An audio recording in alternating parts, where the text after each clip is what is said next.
Welcome, citizens of Gotham, to a journey through the shadows and into the heart of one of fiction's most enduring legends. Tonight, we're going to explore the complete saga of Batman, from a young boy's tragedy on a cold Gotham night to his evolution into a symbol that transcends time itself. This is a story of loss and redemption, of darkness and hope, of a man who chose to become something more than human in service of justice. So settle in, make yourself comfortable, and let your mind drift into the Gothic spires of Gotham City. Our story begins in 1939, not in the rain-slicked alleys of Gotham, but in the imagination of creators who understood that sometimes the most powerful heroes are born from the deepest wounds. The Batman who first appeared in Detective Comics number 27 was a figure of mystery and shadow, a creature of the night who struck fear into the hearts of criminals. In those first 6 pages, we meet a very different Batman than the one we know today. He is ruthless, unforgiving, a vigilante who operates entirely outside the law. When he confronts the murderer Alfred Stryker, there is no attempt at rehabilitation, no hope for redemption. Batman simply punches the criminal, sending him tumbling into a tank of acid. And as the villain meets his gruesome end, Batman offers no remorse, no second thoughts. He simply observes that it's a fitting end for his kind before disappearing into the night. The story unfolds as a classic mystery, with Bruce Wayne appearing as nothing more than a bored socialite, smoking his pipe with Commissioner Gordon and seemingly interested only in the idle gossip of high society. But beneath this carefully crafted facade lurks the true Bruce Wayne, a man driven by purpose so intense it consumes his every waking moment. When he excuses himself from Gordon's company, it's not to attend another party or retire for the evening, but to don the cape and cowl that transform him into something more than mortal. These early adventures establish patterns that will echo through decades of stories. Batman works alone, trusting no one completely, not even the police, who pursue him as vigilantly as they do the criminals he hunts. He uses fear as his primary weapon, understanding instinctively that criminals are a cowardly and superstitious lot who can be controlled through psychological warfare as effectively as through physical force. The transformation from Bruce Wayne to Batman is portrayed as absolute. There is no gradual shift, no middle ground. One moment he is the vapid playboy, the next he is the terrifying vigilante. This duality, this complete separation of identities, speaks to something fundamental about the character. The idea that trauma can split a person so completely that they become 2 distinct beings sharing one body. It doesn't take long for readers to learn the source of Batman's crusade. In a story that has been retold countless times but never loses its power, we witness young Bruce Wayne's world shatter on a cold Gotham night. The Wayne family, Thomas, Martha, and their young son, emerge from a theater showing, their minds still filled through the adventure and wonder of the film. They take a shortcut through an alley, a simple decision that will echo through history. The mugger appears from the shadows, demanding Martha's pearls. Thomas Wayne, brave and protective, steps forward to defend his family. The gun fires twice, its thunder destroying not just 2 lives but an entire world. Martha falls beside her husband, her pearls scattering across the blood-stained pavement like tears. And young Bruce, 8 years old and suddenly alone, kneels between his parents' bodies and makes a vow that will define the rest of his existence. This origin story, simple in its tragedy and profound in its implications, establishes Batman as fundamentally different from other heroes of his era. He is not blessed with powers from another world or gifted with mystical abilities. He is a human being who has experienced the worst that life can offer and chosen to transform that pain into purpose. Every skill he develops, every resource he employs, stems from this moment of absolute loss. In these early stories, Bruce has a fiancée named Julie Madison, a wealthy actress who represents the life he might have led without tragedy. She loves Bruce Wayne, the man, unaware of his dark alter ego. Their relationship is doomed from the start, not because of external threats, but because Bruce has already given his heart to his mission. Julie represents normalcy, happiness, the possibility of healing, all things that Bruce has convinced himself he doesn't deserve. When Julie is kidnapped by the Monk, one of Batman's first recurring villains, we see the lengths to which Batman will go to protect the innocent. The Monk is no ordinary criminal, but a vampire who commands supernatural powers. Batman tracks him to his lair, and while the villain sleeps in his coffin, Batman does something that would become unthinkable in later years. He shoots the Monk with a silver bullet, ending the threat permanently. These early adventures establish Batman's initial approach to crime fighting. Permanent solutions to permanent problems. He carries guns, uses them without hesitation, and shows no qualms about taking lives when he deems it necessary. This is not yet the Batman who believes in redemption or second chances. This is a man at war, and in war, enemies are eliminated. No discussion of Batman's early years would be complete without the arrival of his greatest enemy, though neither of them could know it at the time. The Joker appears in Batman #1 like a force of nature, fully formed and terrifyingly purposeful in his chaos. From his very first appearance, he is death incarnate, but death dressed in the garb of comedy, making his horror all the more unsettling. The Joker announces his crimes in advance, broadcasting over the radio that he will kill prominent citizens at specific times. And he does, using a venom that leaves his victims with grotesque smiles frozen on their faces, a calling card that turns death itself into a sick joke. He doesn't kill for money, though he steals. He doesn't kill for power, though he accumulates it. He kills because he finds it amusing, because the randomness of death appeals to his twisted sense of humor. What makes the Joker particularly terrifying in these early appearances is his competence. This is not yet the chaotic force of nature he will become, but a calculating criminal who plans his schemes with meticulous care. He impersonates police officers with uncanny skill, infiltrates secure locations with ease, and always seems to be 3 steps ahead of both Batman and the authorities. Their first confrontation establishes the dynamic that will define their relationship for decades. Batman represents order, logic, and the belief that crime can be solved through detection and prevention.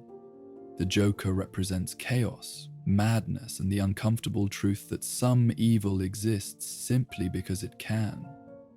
When Batman finally captures him, the Joker doesn't rage or despair, he smiles, knowing that capture is just another phase of the game, that he'll escape soon enough to play again.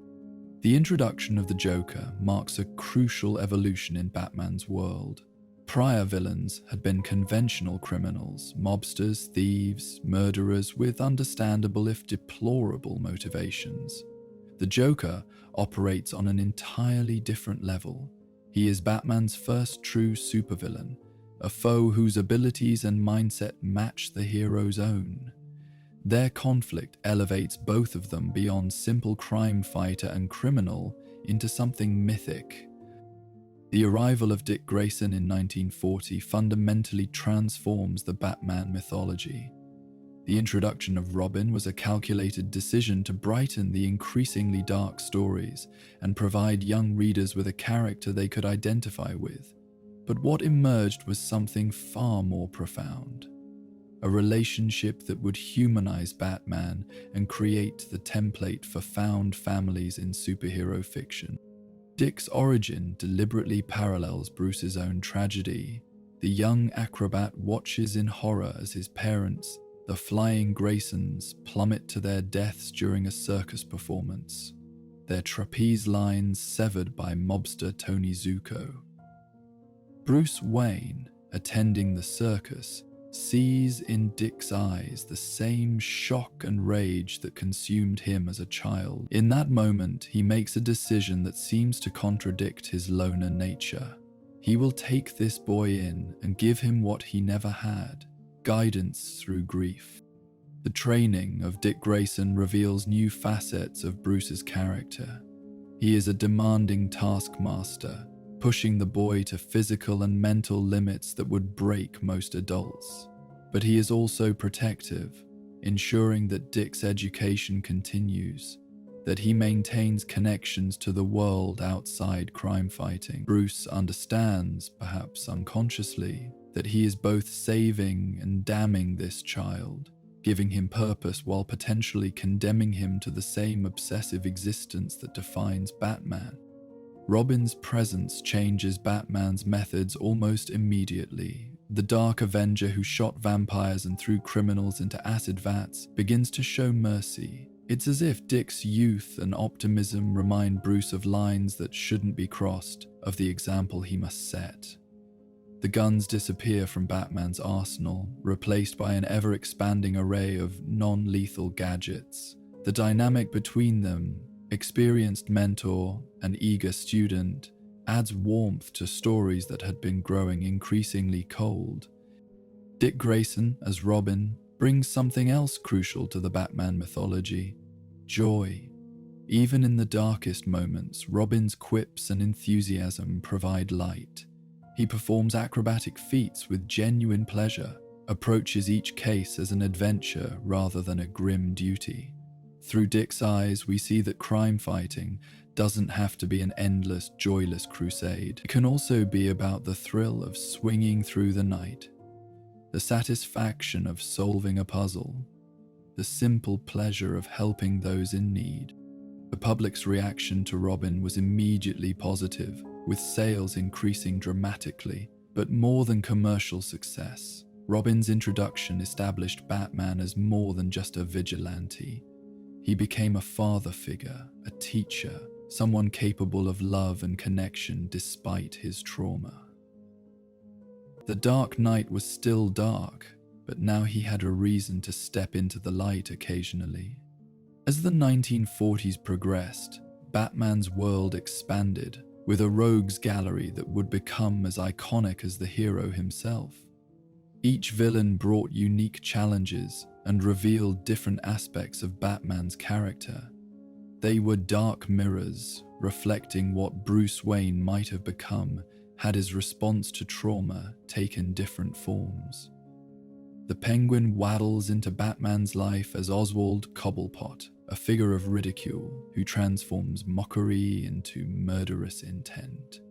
Short, rotund, and obsessed with birds and umbrellas, he seems almost comical until you realize that his weapons are deadly and his mind is sharp. The Penguin represents the criminal who hides behind respectability, operating nightclubs and legitimate businesses while orchestrating elaborate crimes. His obsession with proving himself a gentleman criminal makes him predictable in some ways, but his cunning and resources make him perpetually dangerous. Catwoman slinks into the mythology with a complexity that sets her apart from other villains. Selina Kyle is a thief, but one with a code. She steals from the wealthy, uses her sexuality as a weapon, but shows genuine affection for Batman, even as she eludes his capture. Their relationship is charged with tension that goes beyond hero and villain, as attraction, respect, and the constant question of whether she might be redeemed. In Catwoman, Batman faces not just a criminal, but temptation itself, the possibility of a life beyond his mission. Two-Face brings tragedy to the rogues gallery.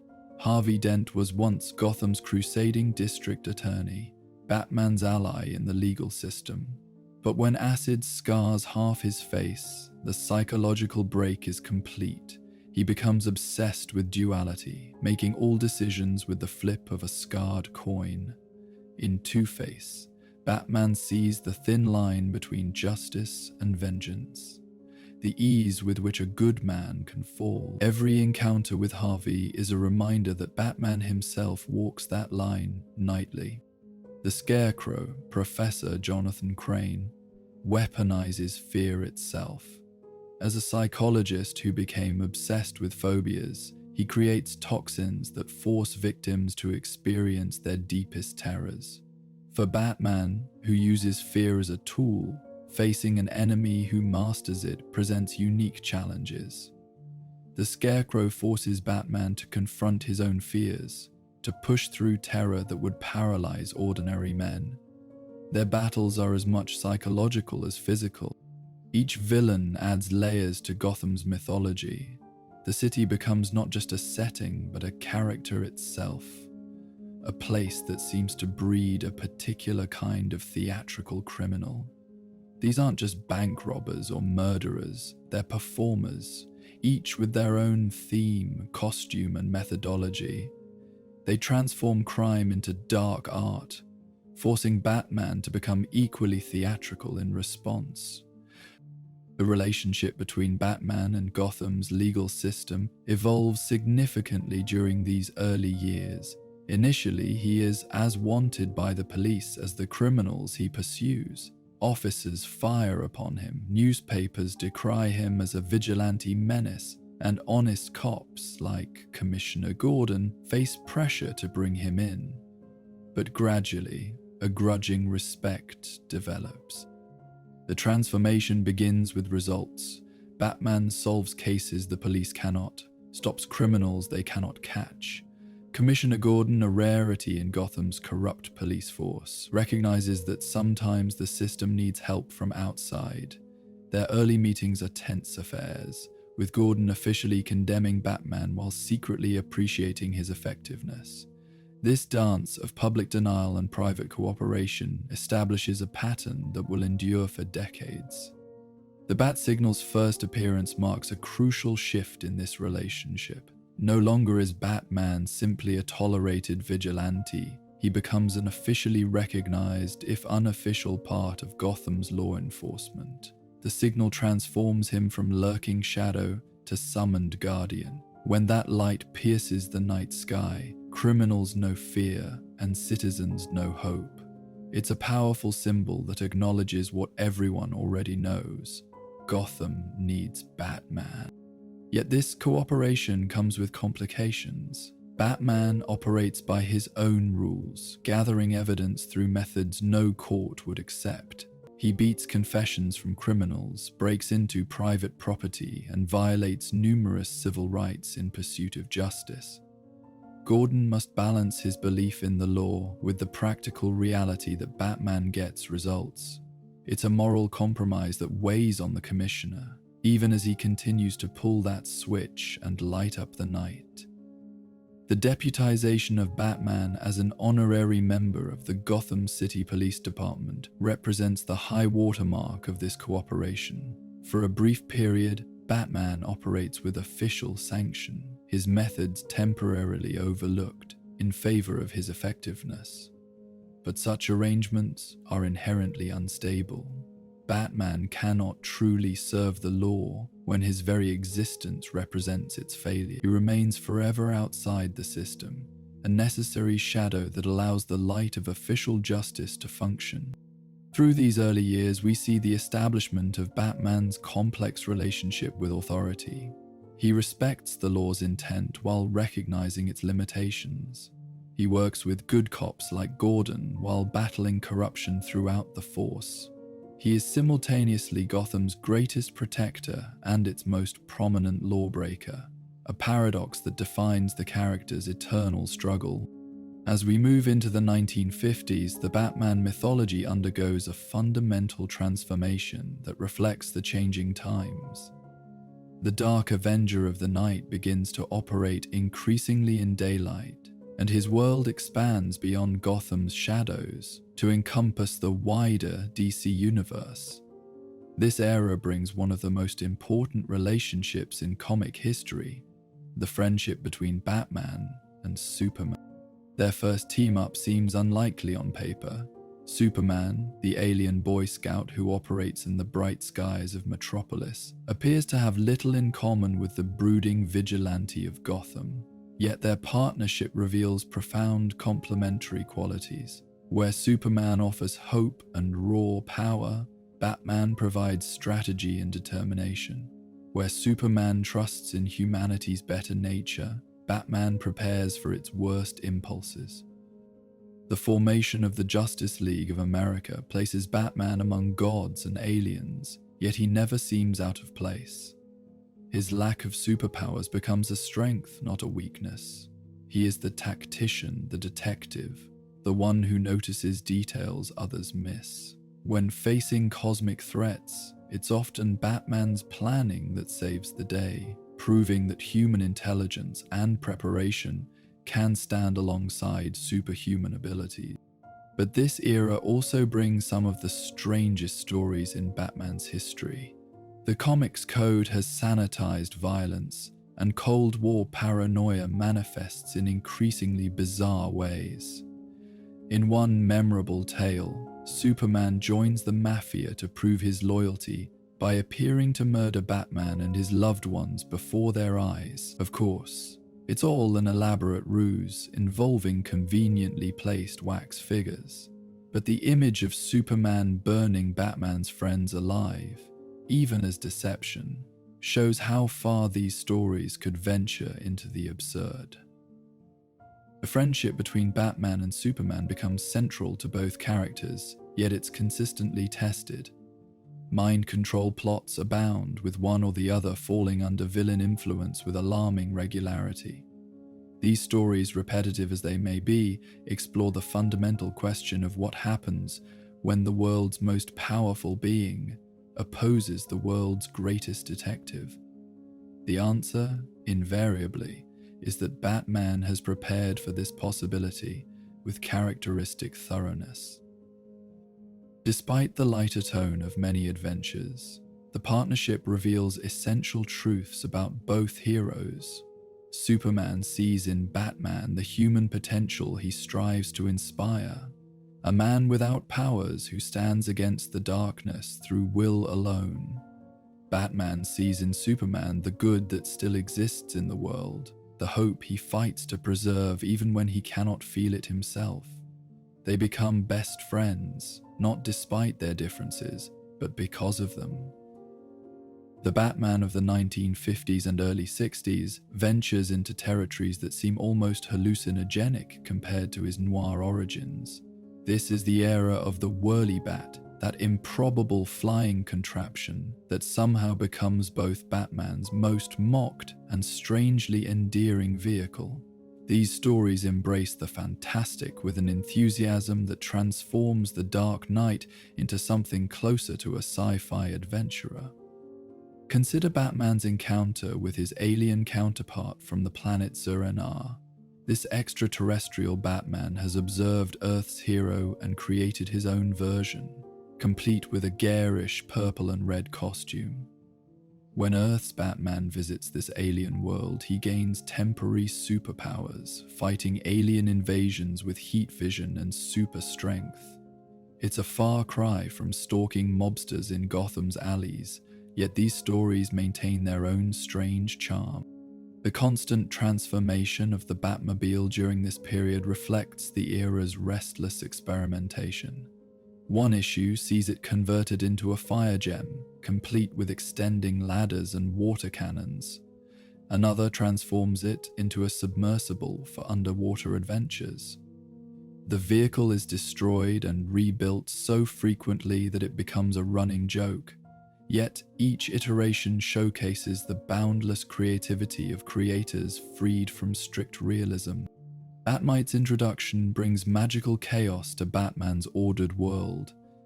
This imp from the fifth dimension idolizes Batman to an annoying degree, using his reality warping powers to create situations where his hero can demonstrate prowess. His crush on Batwoman and efforts to play matchmaker for Batgirl add romantic comedy to superhero adventure. While Batmite annoys Batman, his presence represents something important.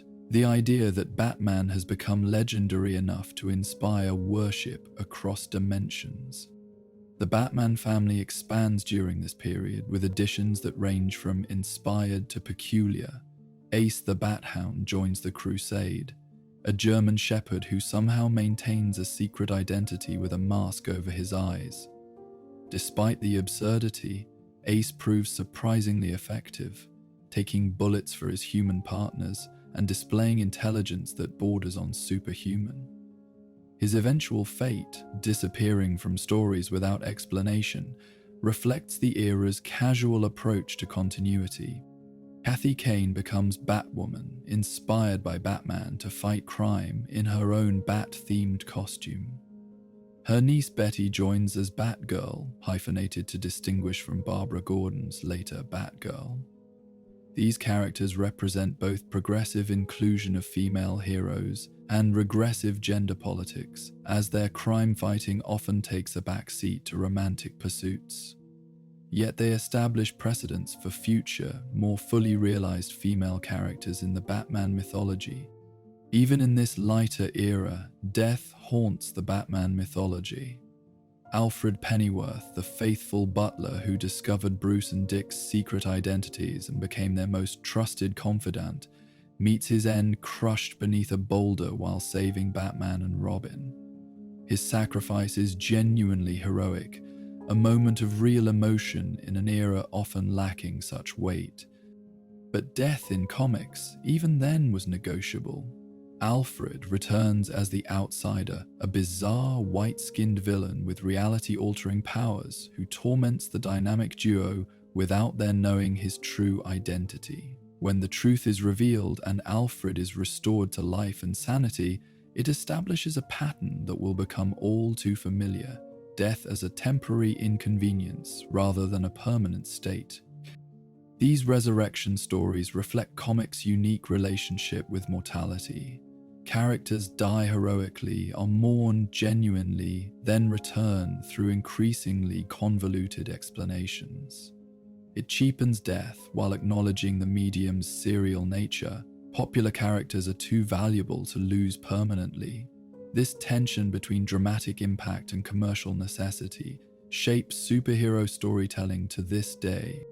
The treatment of romance during this period deserves special attention. Bruce Wayne cycles through relationships with Julie Mattison, Linda Page, Vicky Vale, and Kathy Kane, among others. Each woman represents a possible normal life, a chance for happiness beyond the cowl. Yet each relationship fails, usually through misunderstanding or Bruce's inability to balance his dual identity. The love triangle with Catwoman becomes particularly complex. She falls for Bruce Wayne while fighting Batman, not knowing they're the same person. Bruce dates her to reform her, telling Linda it's a mission for Batman rather than genuine affection. When Catwoman discovers the truth through an elaborate disguise, the betrayal ends both the relationship and her attempted reformation. It's a surprisingly adult storyline about deception and trust in an era often marked by simplicity. The Batman television series, starring Adam West, transforms the character into a cultural phenomenon while fundamentally altering public perception of the Dark Knight. The show's campy tone, while initially successful, creates an image of Batman as a figure of fun rather than fear. Biff, pow, zap becomes shorthand for superhero silliness, a perception that will take decades to overcome. Yet the show's influence on the comics proves double-edged. Stories become even lighter to match the television tone, with villains focused more on elaborate death traps than actual death. The Joker stops killing entirely, instead committing themed pranks that Batman invariably foils.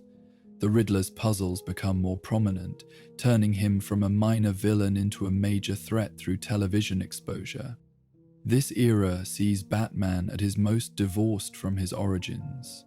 The orphan child driven by vengeance has become a deputized defender of the status quo. The creature of the night operates primarily in daylight. The loner has an extended family of crime fighters and even a fan club from another dimension.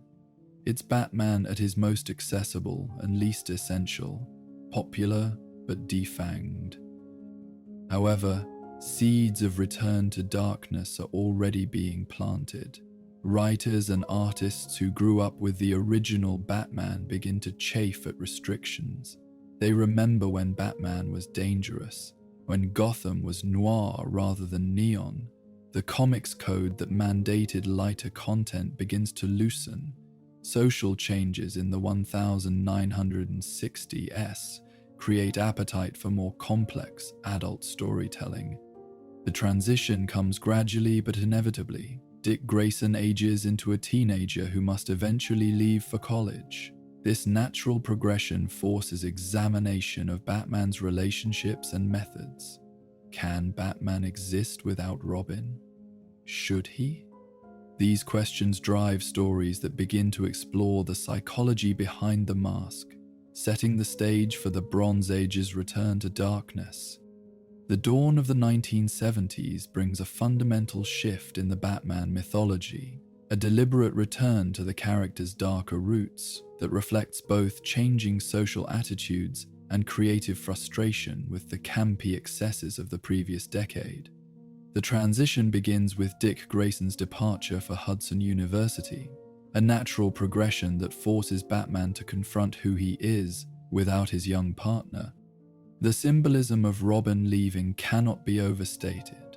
For 30 years, the boy wonder has been Batman's light, his connection to hope and humanity. Now 18 and ready to forge his own path, Dick's departure leaves Bruce truly alone for the first time since those early vigilante days. The Batcave, once filled with Robin's chatter and energy, becomes a tomb of silence broken only by the squeaking of bats and the hum of computers. Bruce's response to this isolation is telling.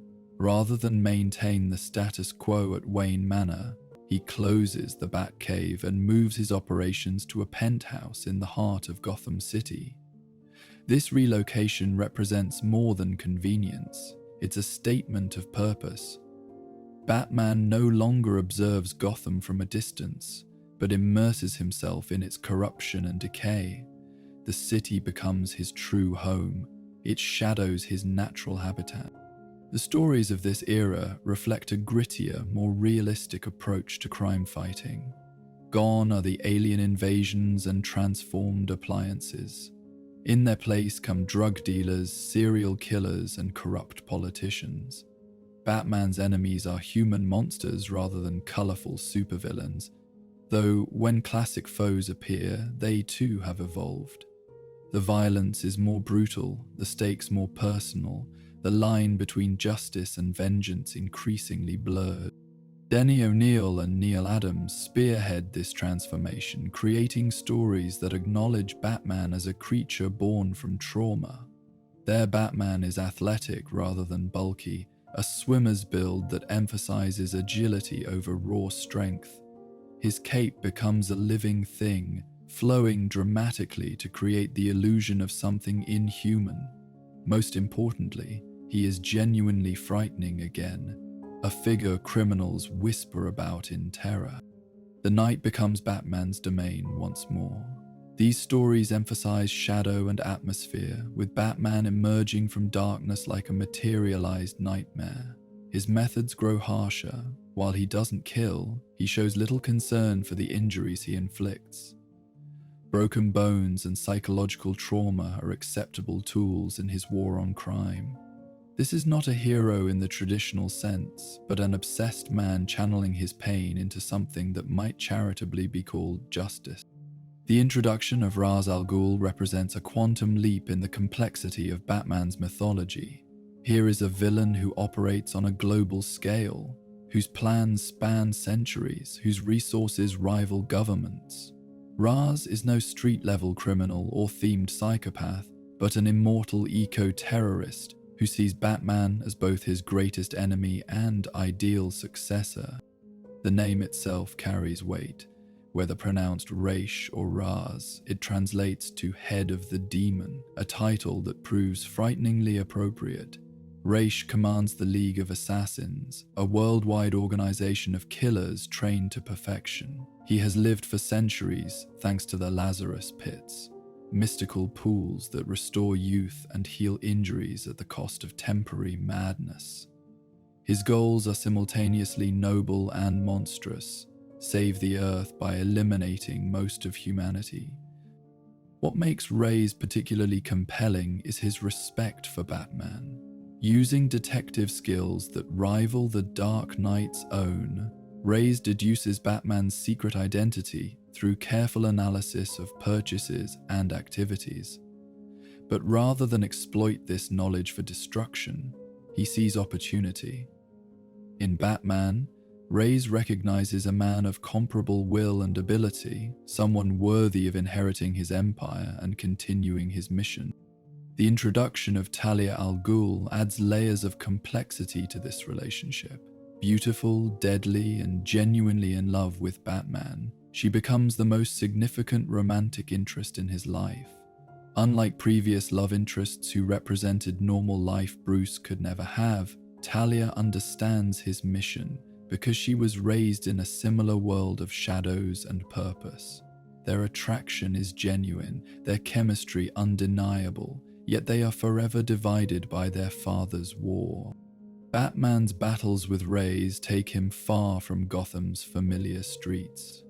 He fights assassins in Swiss Alps, infiltrates hidden fortresses in Asian mountains, prevents worldwide catastrophes from African deserts.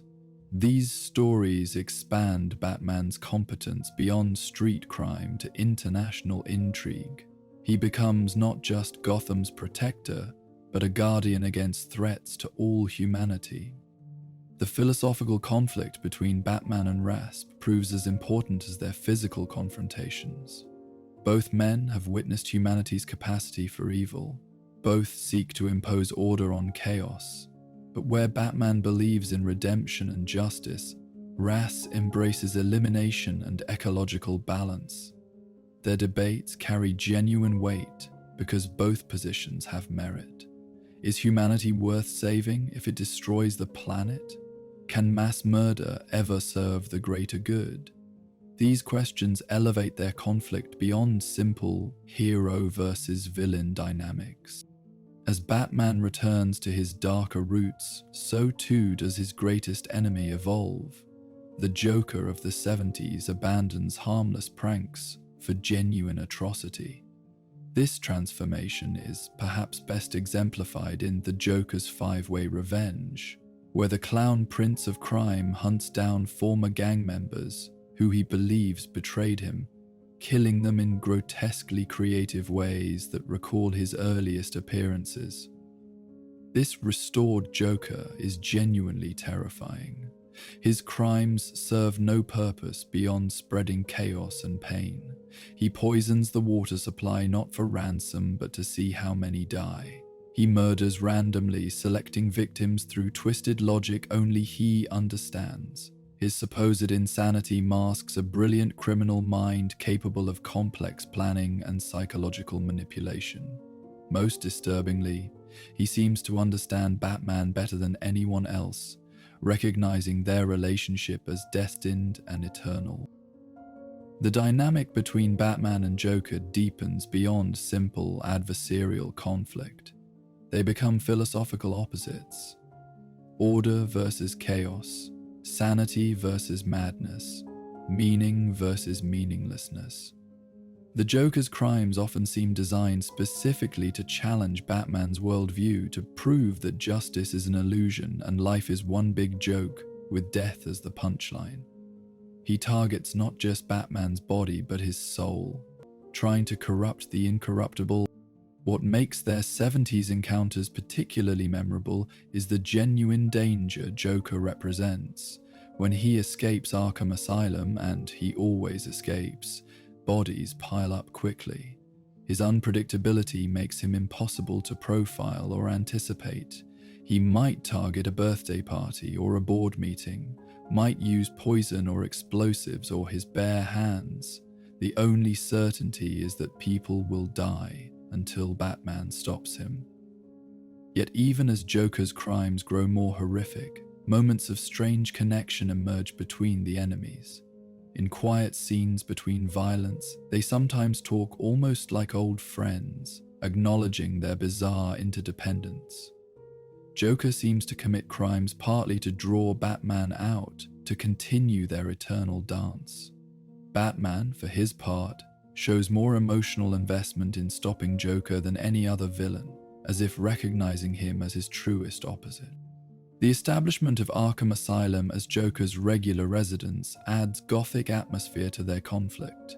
This institution for the criminally insane, with its dripping walls and screaming inmates, becomes a recurring setting for stories. It represents Gotham's attempt to medicalize evil, to treat crime as mental illness. Yet Arkham's revolving door policy, villains escape with alarming regularity, suggests the futility of containing forces like the Joker through conventional means. The Bronze Age brings new complexity to Batman's romantic life, moving beyond simple will they, won't they dynamics to explore how his mission affects intimate relationships. Silver St. Cloud represents perhaps the most mature and tragic of these romances, a woman who loves Bruce Wayne but cannot accept Batman. Silver is introduced as Bruce's intellectual and social equal, a successful businesswoman who moves in Gotham's elite circles. Their relationship develops naturally, with genuine chemistry and compatibility. She challenges Bruce intellectually, makes him laugh, and seems to offer the possibility of a life beyond crime fighting. For a brief period, Bruce allows himself to imagine a future with her. But Silver is too intelligent to be fooled indefinitely. Through careful observation and deduction, she realizes that Bruce Wayne and Batman are one and the same. The revelation doesn't come through dramatic unmasking, but quiet certainty built from accumulated evidence. Her horror isn't at the deception, but at the danger, at loving a man who risks his life nightly and will inevitably prioritize strangers' safety over their relationship. Their breakup is handled with unusual maturity for superhero comics. There's no misunderstanding to be resolved, no villain forcing them apart. Silver simply cannot live with the constant fear, cannot build a life with someone whose true love is a mission that will likely kill him. She leaves, not in anger but in sorrow, both of them understanding that love isn't always enough. The relationship with Talia al Ghul provides a different kind of tragedy. Here is a woman who fully understands Batman's world, who accepts and even admires his dangerous life. But she is her father's daughter, raised in a cult of assassins, committed to goals Batman must oppose. Their love is genuine but doomed by irreconcilable ideologies. Every romantic moment is shadowed by the knowledge that they will inevitably stand on opposite sides of deadly conflict. These failed romances accumulate into a pattern that defines Bruce's personal life. He is capable of love, but incapable of compromise. The mission always comes first, will always come first. Women who love Bruce Wayne discover they're competing with Batman, and Batman always wins. This emotional isolation, self-imposed but no less painful, adds psychological depth to the character. Even brief romantic encounters carry weight during this period. Bruce's relationships become increasingly transactional. He maintains his playboy image through public dating, but holds back his true self. The women become props in his performance, necessary for maintaining his cover, but kept at emotional distance. It's a lonely existence that explains why he will eventually seek family through other means. The introduction of the second Robin brings both familiar patterns and new complications to Batman's world. Jason Todd's initial origin deliberately echoes Dick Grayson's: another circus acrobat, another orphan, another boy with reddish hair who even chooses to dye it black to look more like his predecessor. It's as if Batman is trying to recreate his greatest success, to prove that Robin was a role rather than a unique individual. But this very similarity highlights crucial differences. Where Dick was eager and optimistic, Jason carries an edge of anger that resonates with Batman's own darkness. He doesn't want to bring light to the shadows, he wants to punish those who create them. His enthusiasm for violence, his quick temper, his willingness to cross lines Dick never approached, all these traits make him simultaneously more like Batman and more dangerous. The relationship between Bruce and Jason lacks the natural warmth that characterized his partnership with Dick. Bruce seems to be going through the motions, trying to recapture something lost rather than building something new. He's harder on Jason, less patient with mistakes, perhaps recognizing his own worst impulses reflected in the boy's aggression. The training is more intense, the standards higher, the emotional distance greater. Jason's Robin is effective but troubling. He gets results through intimidation, leaves criminals more damaged than necessary, shows little of Dick's compassion for victims. Bruce finds himself in the uncomfortable position of restraining his partner's violence rather than being restrained himself. The dynamic is inverted, unstable, fraught with tension that readers sense will explode eventually. Yet there are moments of genuine connection. Jason's rough edges come from pain as deep as Bruce's own. When he drops the tough act, a wounded child emerges, desperate for approval and belonging. Bruce sees himself in that pain, tries to guide Jason toward using it constructively. These glimpses of vulnerability make Jason's eventual fate all the more tragic. The presence of a new Robin also affects the broader Batman family. Dick, now operating as Nightwing, watches his replacement with mixed emotions: relief at being free to forge his own identity, concern about Jason's violence, perhaps jealousy at seeing another in the role he defined. Alfred serves Jason with professional dedication but personal reserve, missing Dick's warmth while worrying about this angry young man's influence on Bruce. As the 80s progress, Batman's world grows increasingly dark and complex. His rogues gallery evolves to match the grittier tone. Killer Croc emerges from the sewers as a cannibalistic monster. The ventriloquist brings psychological horror through his murderous dummy Scarface, and established villains like Two-Face and Scarecrow develop deeper pathologies and more disturbing methods. The stories explore Batman's psychology with unprecedented depth. Writers examine the trauma that drives him, the questionable mental health of a man who dresses as a bat to fight crime, the thin line between his methods and those of the villains he opposes. Is Batman a hero, or a deeply disturbed individual whose wealth and skills allow him to act out violent fantasies? The comics don't provide easy answers. This introspection extends to Batman's relationship with Gotham itself. The city is portrayed as fundamentally corrupt, perhaps irredeemably so. Crime bosses like Rupert Thorne and later Carmine Falcone control legitimate businesses and government offices. The police department is riddled with corruption, with Gordon representing a rare island of integrity. Batman fights not just individual criminals, but systemic rot that regenerates faster than he can cut it out. The physical toll of Batman's mission becomes increasingly apparent. He accumulates injuries that don't magically heal between issues. His body bears scars from countless battles. He pushes through pain that would cripple normal men, relying on will and obsession rather than superhuman durability. This vulnerability makes his achievements more impressive while highlighting the ultimate unsustainability of his war. International threats draw Batman beyond Gotham with increasing frequency. He encounters Lady Shiva, perhaps the world's deadliest martial artist, and barely survives. He faces the terrorist organization Cobra, whose scope rivals Ra's al Ghul's League of Assassins. These conflicts test Batman's abilities and force him to acknowledge that Gotham's problems are part of larger global patterns of violence and corruption. The approaching crisis on Infinite Earths casts shadows over all DC comics, and Batman is no exception. Reality itself seems unstable, with characters experiencing déjà vu and contradictory memories. The cosmic scope of the coming crisis seems at odds with Batman's street-level focus, yet he prepares with characteristic thoroughness, creating contingency plans for threats he can barely comprehend.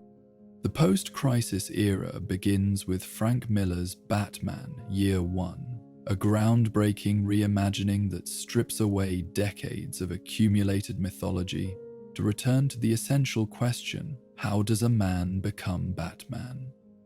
This isn't the confident vigilante who appeared fully formed in 1939, but a young man fumbling toward his destiny, making mistakes that nearly cost him his life. Bruce Wayne returns to Gotham after years of training abroad, but training isn't the same as experience. His first night out is a disaster. Dressed in simple street clothes and a fake scar, he's stabbed by a pimp and shot by police, barely escaping with his life. Bleeding in Wayne Manor, contemplating failure, he experiences the legendary moment when a bat crashes through his window. But Miller makes even this iconic scene ambiguous. Is it destiny or delusion? Is Bruce Wayne finding his symbol or having a hallucination brought on by blood loss? The story runs parallel with James Gordon's arrival in Gotham, creating a dual narrative of two men trying to bring justice to a corrupt city through very different means. Gordon faces a police force so dirty that his own partner leaves him to die in a burning building. His affair with fellow officer Sarah Essen adds human weakness to his heroic persona. He's a good man in an impossible situation, trying to stay clean while navigating a system designed to corrupt. Batman's early career is marked by spectacular failures and narrow victories. He disrupts a dinner party of Gotham's elite, warning them that their feast is nearly over, but the theatrical gesture nearly gets him killed when the police respond with overwhelming force. He saves lives but causes property damage. He inspires hope but also fear among those he's trying to protect. This is Batman as urban legend in formation, not yet the polished superhero, but something raw and dangerous. There's something raw. The relationship between Batman and Gordon develops through mutual necessity rather than immediate trust. Gordon deduces Batman's identity. The man investigating Bruce Wayne's connection to Batman would have to be blind not to see the truth, but chooses not to act on this knowledge. Their partnership is born from pragmatism. Gordon needs someone who can operate outside the law. Batman needs someone inside the system. Trust will come later, built on accumulated actions rather than words. Miller's Gotham is a character unto itself, a city of perpetual night where it's always raining or about to rain.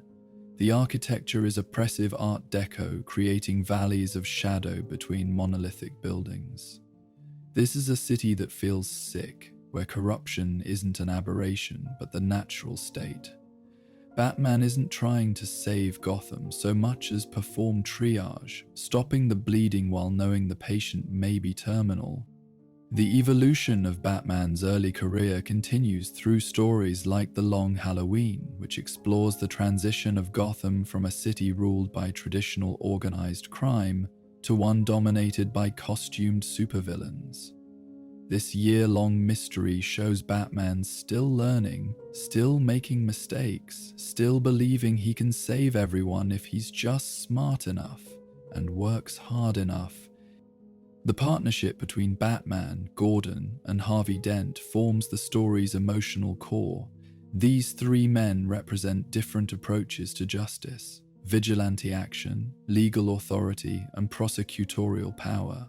Their alliance seems to offer hope for Gotham's future, a way to attack crime from multiple angles. The tragedy is that we know it's doomed. Harvey's transformation into Two-Face is inevitable, making every moment of friendship and hope painful in retrospect. The holiday killings, murders that occur on holidays throughout the year, present Batman with a different kind of challenge. This isn't a costumed villain with a gimmick, but a methodical killer targeting the crime families who have ruled Gotham for generations. Batman must become a detective in the truest sense, following clues and building theories rather than simply intimidating thugs for information. The story showcases Gotham's criminal evolution in real time. The Falcone and Maroni crime families represent the old order, brutal but comprehensible, operating by codes that make sense even if they're morally reprehensible. But figures like Joker, Scarecrow, and Poison Ivy represent something new and terrifying. Criminals whose motives transcend money or power, who commit crimes as artistic expression or ideological statement. Harvey Dent's fall provides the story's tragic spine. We watch a good man ground down by the pressure of fighting an unwinnable war. His acid scarring is just the physical manifestation of spiritual damage already inflicted by Gotham's relentless corruption. When he becomes Two-Face, it feels less like transformation than revelation. The darkness was always there, waiting for permission to emerge. The mystery's resolution, or lack thereof, speaks to the noir influences that increasingly shape Batman stories. There's no clean ending, no moment where justice triumphs completely. The old crime families are broken but replaced by something worse. The killer's identity remains ambiguous, with multiple valid interpretations. Batman saves some, but not all. Stops some crimes while others succeed. Its victory measured in inches rather than miles. Barbara Gordon's introduction as Batgirl represents both progress and complication for the Batman mythology. The daughter of Commissioner Gordon, she begins her vigilante career not from tragedy, but from inspiration, wanting to help people the way Batman does. Her origin is refreshingly free of dead parents or childhood trauma.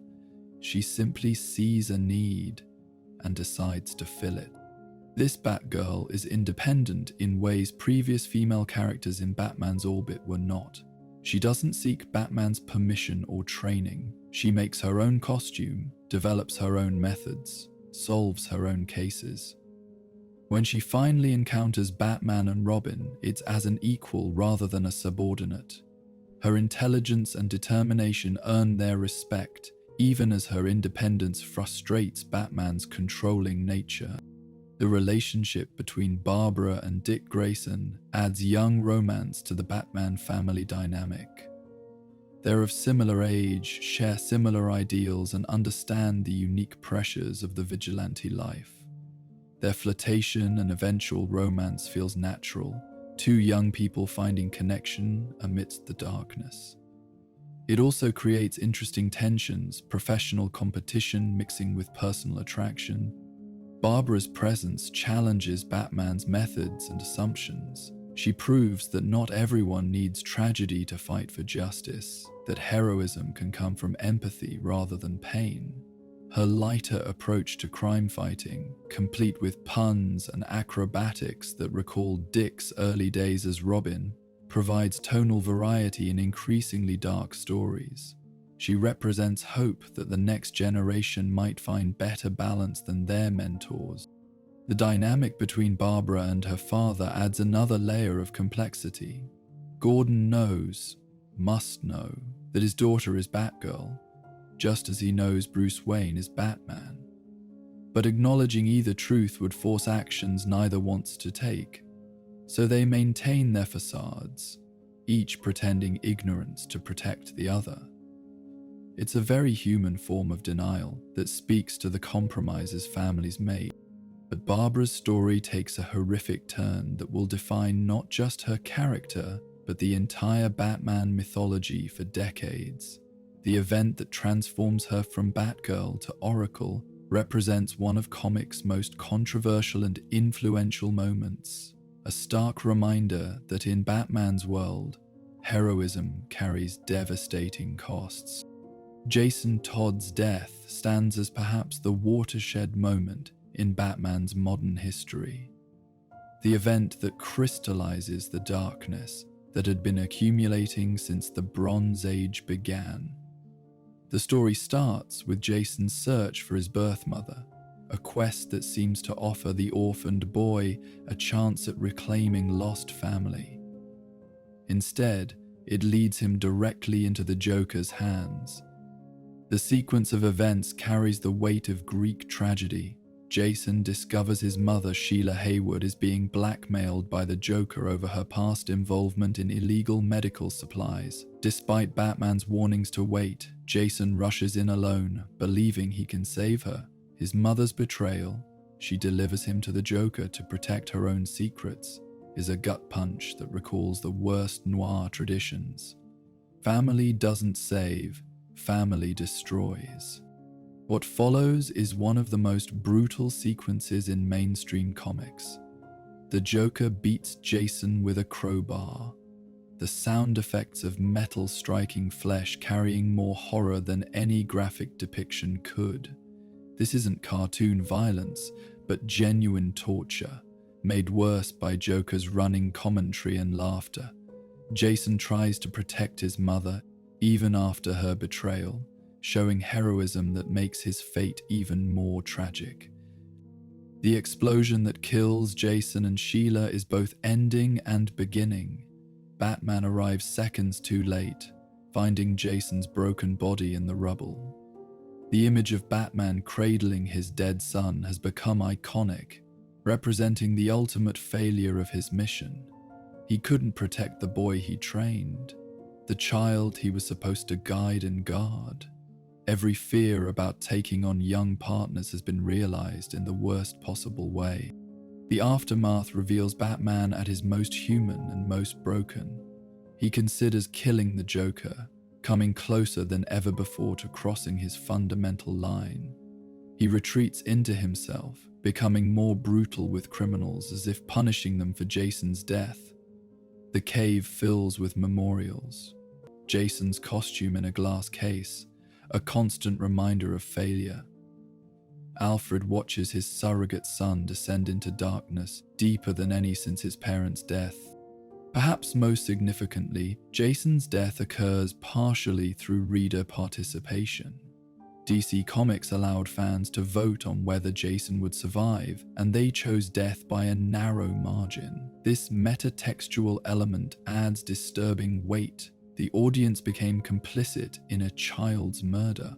It reflects the darker appetites of comic readers in the 1980s, while creating a death that could never be easily reversed without acknowledging this collective decision.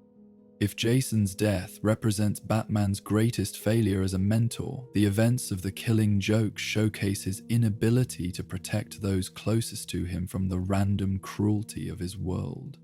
The Joker's attack on Barbara Gordon isn't about Batman initially. It's about proving a philosophical point about the arbitrary nature of sanity and morality.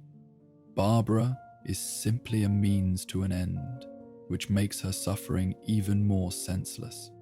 The attack itself is shocking in its simplicity and brutality.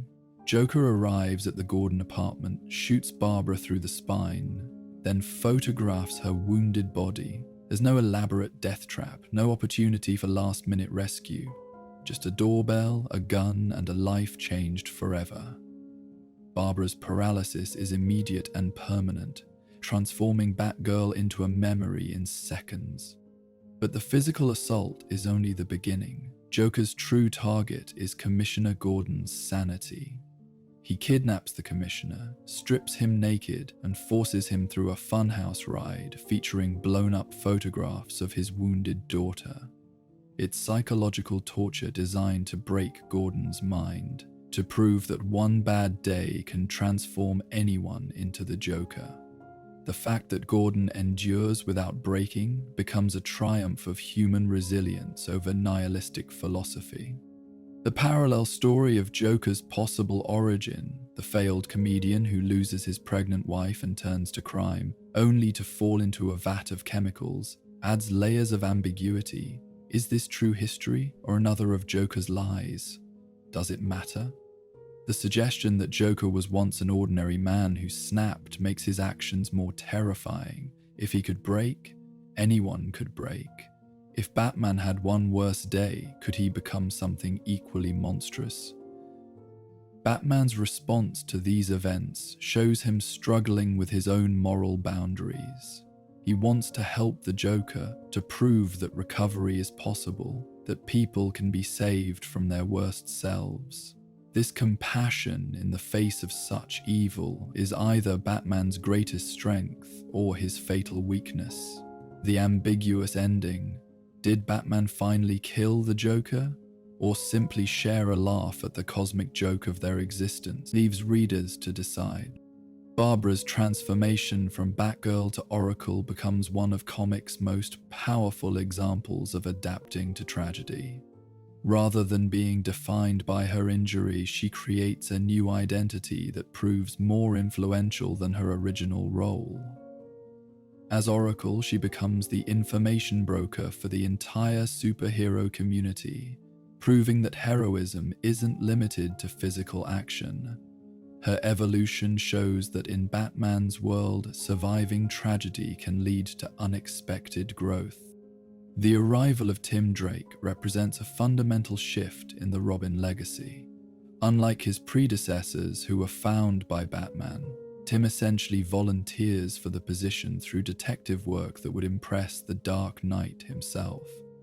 As a young boy, he had seen the Flying Graysons perform, memorizing Dick's quadruple somersault. Years later, seeing Robin perform the same move, he deduces the connection between Dick Grayson and Robin, and from there, Batman's identity. But Tim doesn't want to be Robin himself, at least not initially. He approaches Dick Grayson, now Nightwing, arguing that Batman needs a Robin to maintain his psychological balance. He's observed Batman's increasing brutality since Jason's death and correctly diagnoses the problem. Batman without Robin becomes too dark, too isolated, potentially too dangerous. It's a remarkably mature analysis from a 13-year-old, showing wisdom beyond his years. The process of convincing Batman to take on another Robin is painful for everyone involved. Bruce has sworn never again, the wound of Jason's death still fresh and bleeding. He can't bear the thought of another child's blood on his hands. But Tim's persistence, intelligence, and genuine concern for Batman's well-being gradually wear down his defenses. When Tim helps save Batman and Nightwing from Two-Face, his potential becomes undeniable. Tim's training period is longer and more comprehensive than his predecessors.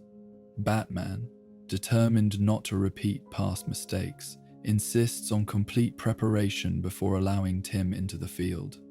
This includes not just physical training, but psychological evaluation, strategic thinking, and even a broad training with various masters. Tim must prove himself ready intellectually and emotionally, not just physically. What distinguishes Tim from previous Robins is his approach to the role. Where Dick was the laughing daredevil and Jason the angry fighter, Tim is the analytical detective. He approaches crime fighting like a chess match, thinking multiple moves ahead. He's the first Robin who seems like he could actually become a detective on Batman's level, rather than just a junior fighter. His computer skills and strategic mind make him invaluable in an increasingly digital world. The family dynamic with Tim is healthier than Batman's previous partnerships. Tim has a living father, Jack Drake, which means he must balance his Robin duties with maintaining a civilian life. This grounding in normalcy helps prevent the total absorption into the mission that consumed Bruce. Tim can be Robin without losing Tim Drake, maintaining perspective that his predecessors lacked. The saga of Bane and Batman's breaking represents the physical manifestation of years of accumulated damage. Bane isn't just another strong villain, but a dark mirror of Batman himself, orphaned, self-made, driven by iron will and careful planning. His systematic approach to destroying Batman shows understanding that goes beyond physical confrontation to psychological warfare. The release of Arkham's inmates is tactical genius in its simplicity. Batman must face his entire rogues gallery in sequence, each battle draining his resources and energy.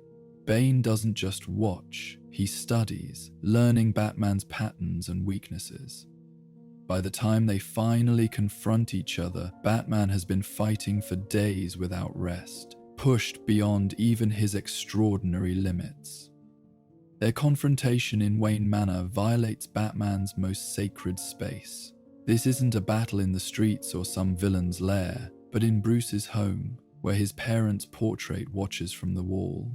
Bane doesn't just want to defeat Batman, he wants to destroy Bruce Wayne. The systematic demolition, both physical and psychological, shows Bane as perhaps Batman's most complete enemy.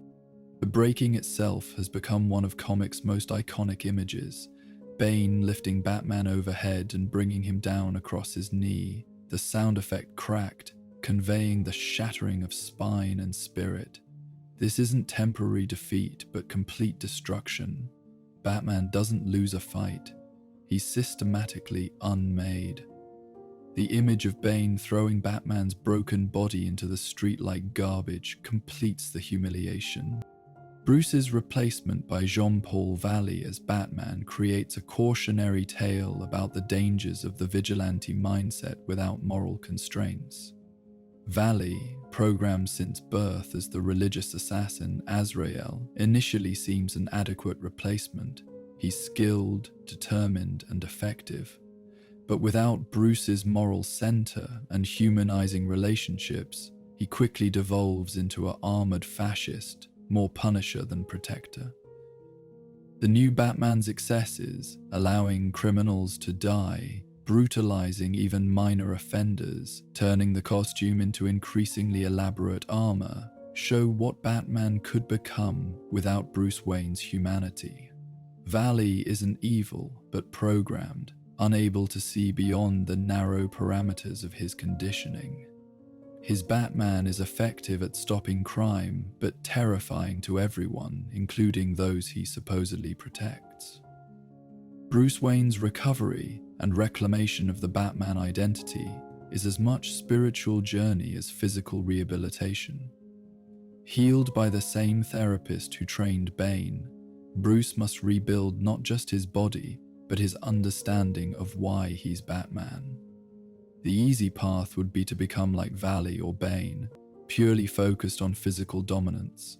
Instead, Bruce rediscovers the detective, the protector, the man beneath the monster. The confrontation between Bruce and Valley for the right to be Batman isn't settled through strength, but through wisdom. Bruce uses Valley's psychological conditioning against him, forcing him to confront the contradictions in his programming. It's a victory of the original Batman's methodology. Understanding an opponent's mind matters more than overwhelming their body. Dick Grayson's brief tenure as Batman during Bruce's recovery provides another model of what Batman could be.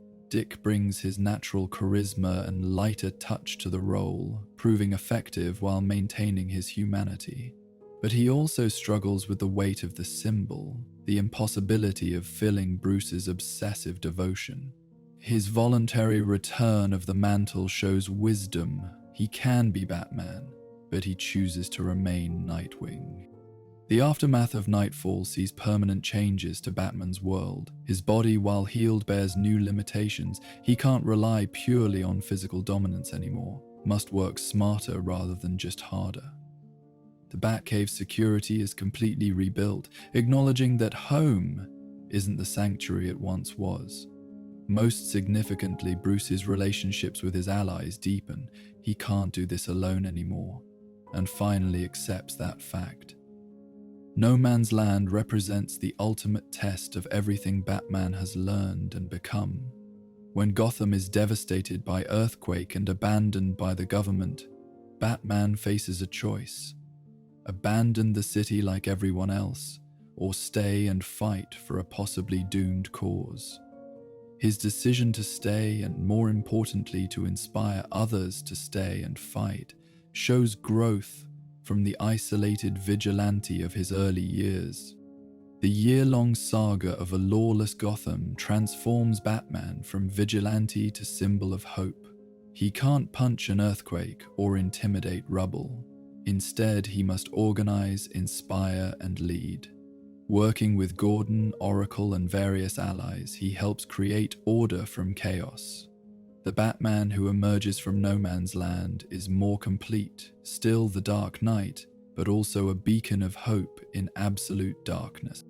The new millennium brings a story that fundamentally challenges Batman's relationship with his allies and his own moral certainty. Tower of Babel begins with seemingly random attacks on Justice League members. Martian Manhunter is covered with nanites that turn his skin into magnesium, causing him to burst into flame upon contact with air. Aquaman is injected with a modified fear toxin that makes him aquaphobic. Wonder Woman is trapped in a virtual reality combat scenario that accelerates until she has a heart attack. These aren't random villain attacks, but precisely targeted strikes using each hero's specific weaknesses. The revelation that these protocols come from Batman's own files, stolen and implemented by Ra's al Ghul, creates a crisis that goes beyond physical threat to the heart of trust and friendship. Batman has created detailed plans to neutralize every one of his allies, his friends, the people who have saved his life countless times. The individual protocols reveal the depth of Batman's paranoia and planning. For Superman, a synthetic red kryptonite that causes painful, uncontrolled shape-shifting. For Flash, a light-speed seizure that locks him in place. For Green Lantern, a post-hypnotic suggestion that makes him blind, unable to use his ring effectively. Each plan is non-lethal but devastating, designed to completely incapacitate without killing. A line Batman maintains even in his betrayal. The League's reaction ranges from hurt to fury. Wonder Woman, Warrior-born, sees this as unforgivable betrayal. Martian Manhunter, whose telepathic nature makes trust essential, feels most violated. Even Superman, Batman's closest friend among the heroes, struggles to understand how Bruce could do this. The vote to expel Batman from the League is painful but inevitable. How can they work with someone who has plotted their destruction? But the story refuses simple condemnation. When Ra's implements the plans, they work too well. The League is crippled, unable to respond to Ra's larger scheme involving the destruction of language itself, a plan to reduce humanity to babbling chaos. It's Batman who must fix what he caused, working alone to save teammates who no longer trust him. His success doesn't erase the betrayal, but complicates judgment. Batman's defense of his actions is characteristically logical and cold. The League members have godlike power. If any are mind-controlled, corrupted, or simply go rogue, they could destroy the world. Someone needs contingency plans. That he didn't tell them maintains the plan's effectiveness. It's tactical thinking taken to its paranoid extreme, treating friends as potential future enemies. The aftermath of Tower of Babel creates lasting changes in Batman's relationship with the superhero community. While he eventually rejoins the League, the dynamic is forever altered. His seat at the table comes with unspoken awareness. Everyone knows Batman has plans to take them down. Some find this reassuring, others threatening, but none can forget it. This new dynamic actually strengthens Batman's position in some ways. His willingness to be the pragmatist, to think the unthinkable, makes him invaluable for certain discussions. When the League faces morally grey decisions, they turn to Batman, knowing he's already considered every dark possibility. He becomes the team's designated pessimist, the one who asks, "What if we're wrong?" or "What if this goes bad?" Superman and Batman's friendship survives but changes. Their regular meetings in Metropolis or Gotham continue, But there's new awareness between them. Superman knows Batman has kryptonite and plans to use it. Batman knows Superman knows, yet they continue working together, their friendship now including this strange mutual threat. It's almost romantic in its dysfunction. I care about you, but I'm prepared to destroy you if necessary. Wonder Woman's relationship with Batman becomes particularly complex. As a warrior, she understands strategic thinking and contingency planning. Part of her respects Batman's foresight, even as she condemns his secrecy. Their attraction, always simmering beneath the surface, now includes this edge of danger. She knows he has plans to defeat her. He knows she might kill him if he tries. It adds tension to every interaction. The contingency plans incident also affects Batman's relationships within his own family. His allies wonder, does he have similar plans for them? The answer, when eventually revealed, is yes. He has psychological profiles, weakness assessments, and neutralization protocols for Robin, Nightwing, Oracle, everyone. It's both protective and paranoid, showing a man who trusts no one completely, not even himself. New members joining the League are now warned about Batman's protocols. It becomes part of orientation by the way Batman has plans to take you down if necessary. Some heroes refuse to join because of it. Others join specifically because of it, reassured that someone is thinking about these scenarios. The plans become institutionalized, with some heroes even contributing to their own defeat protocols. Batman's paranoia reaches its technological apex with the creation of Brother Eye, a satellite surveillance system designed to monitor meta-human activity globally. Built in secret after the Tower of Babel incident, Brother Eye represents Batman's attempt to systematize his mistrust, to create an impartial system for threat assessment that doesn't rely on human judgment.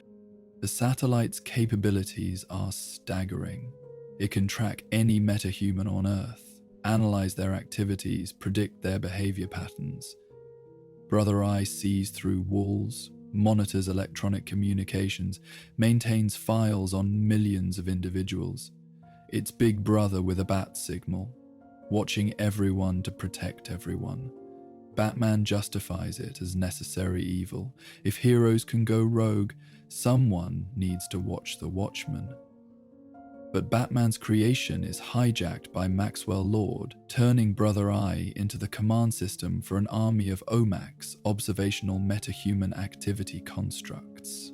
These nanovirus-infected humans can be activated to become superhuman warriors, ordinary people transformed into weapons against metahumans. Batman's paranoid fantasy becomes real nightmare as his own creation turns against the superhero community. The OMAC crisis forces Batman to confront the consequences of his paranoia.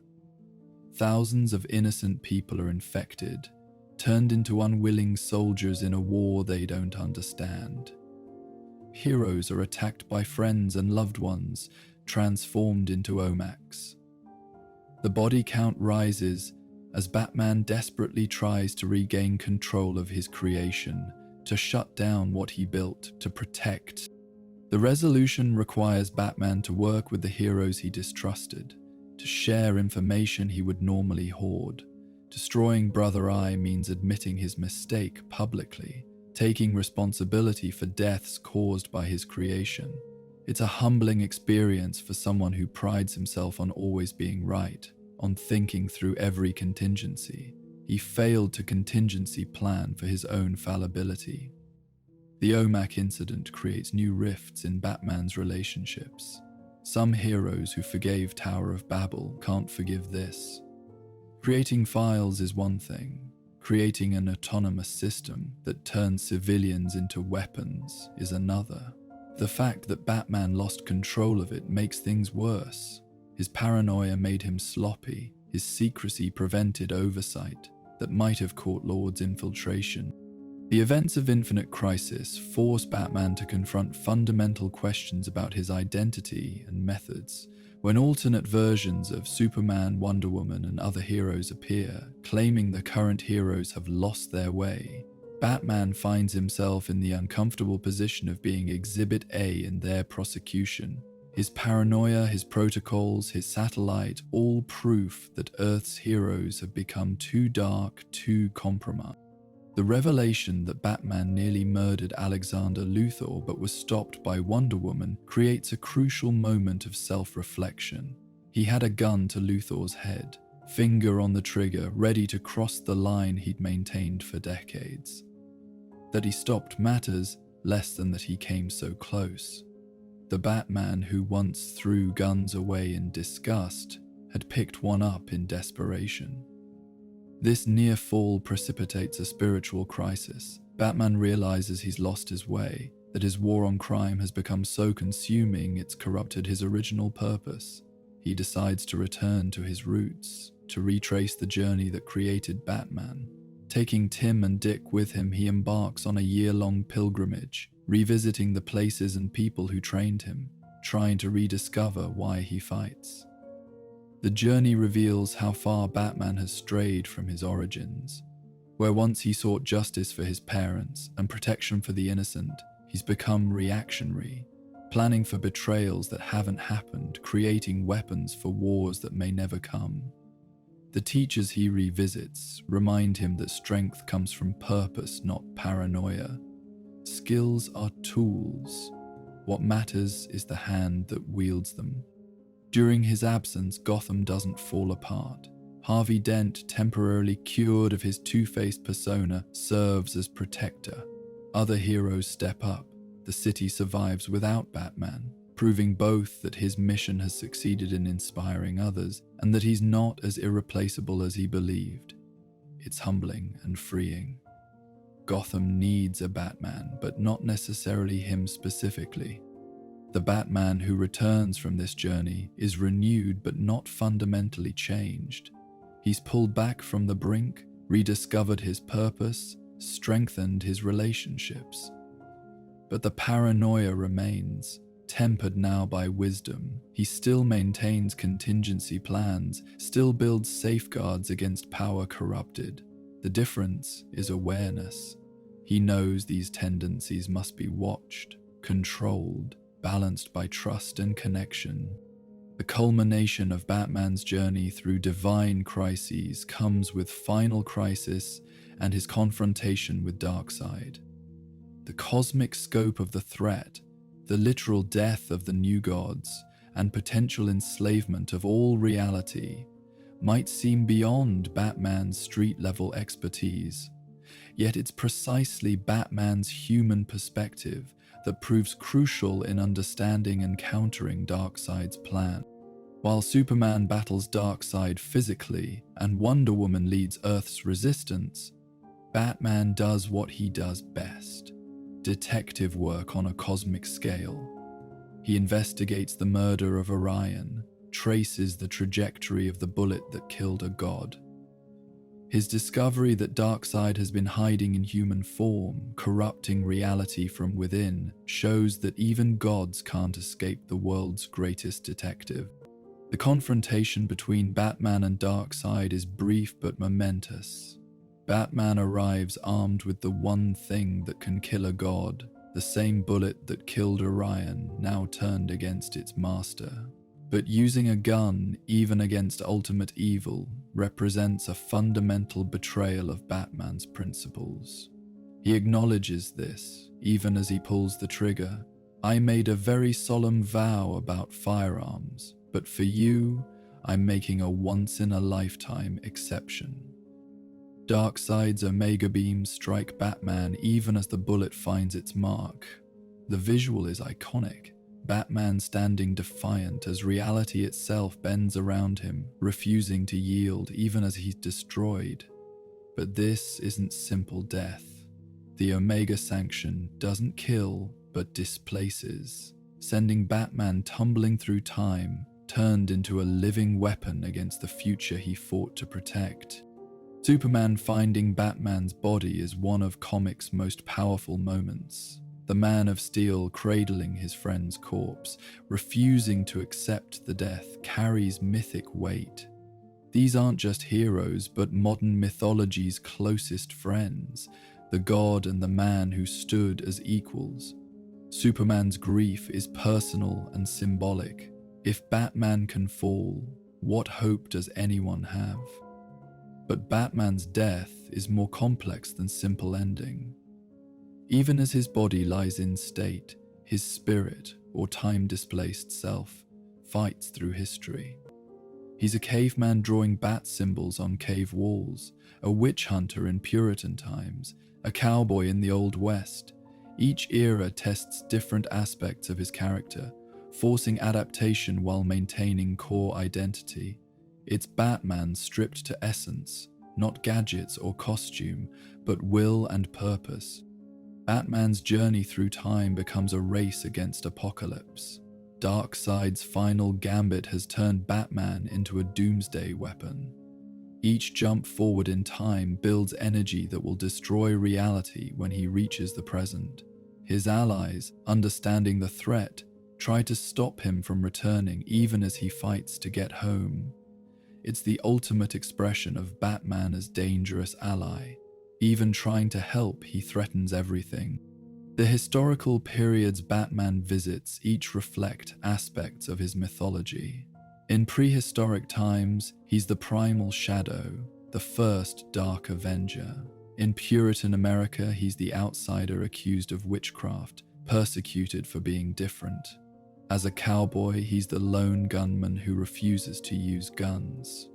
Each era offers temptation to remain, to find simpler purpose, but he pushes forward, driven by duty to his own time.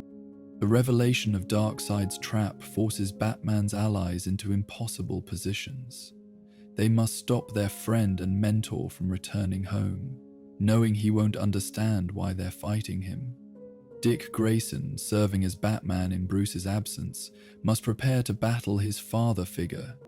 Tim Drake races through time trying to leave clues for Bruce while avoiding direct contact. Its family turned against itself by cosmic manipulation. Batman's solution showcases his greatest strength, preparation, and self-acknowledge.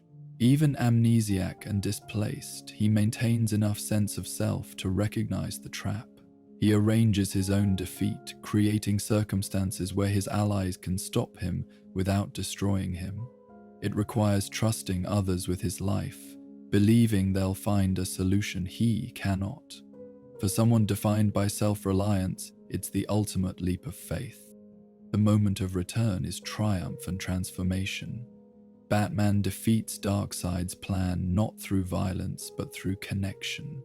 The relationships he's built prove stronger than cosmic manipulation.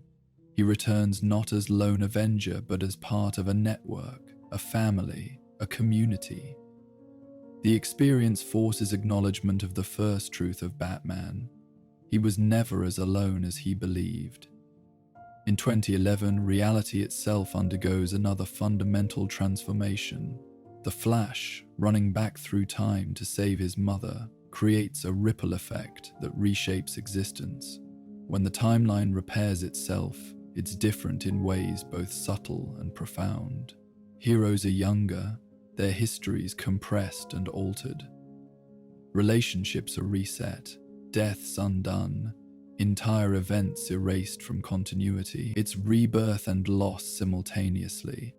For Batman, the changes are less dramatic than for many heroes. The core remains. Thomas and Martha die in Crime Alley.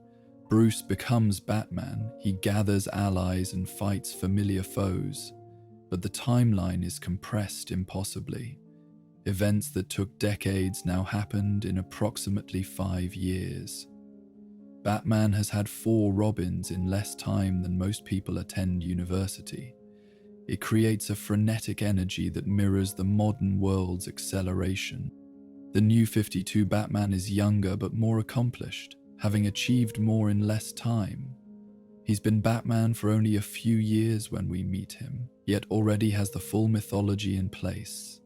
This compression creates interesting dynamics.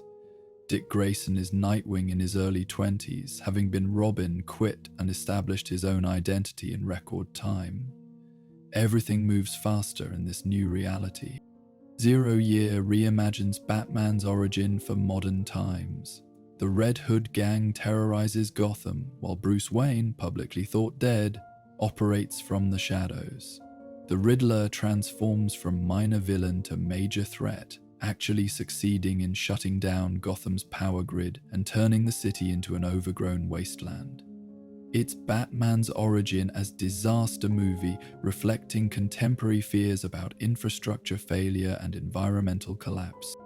The aesthetic changes reflect modern sensibilities. This Batman is more tech-savvy, using holographic interfaces and advanced computer systems from the start.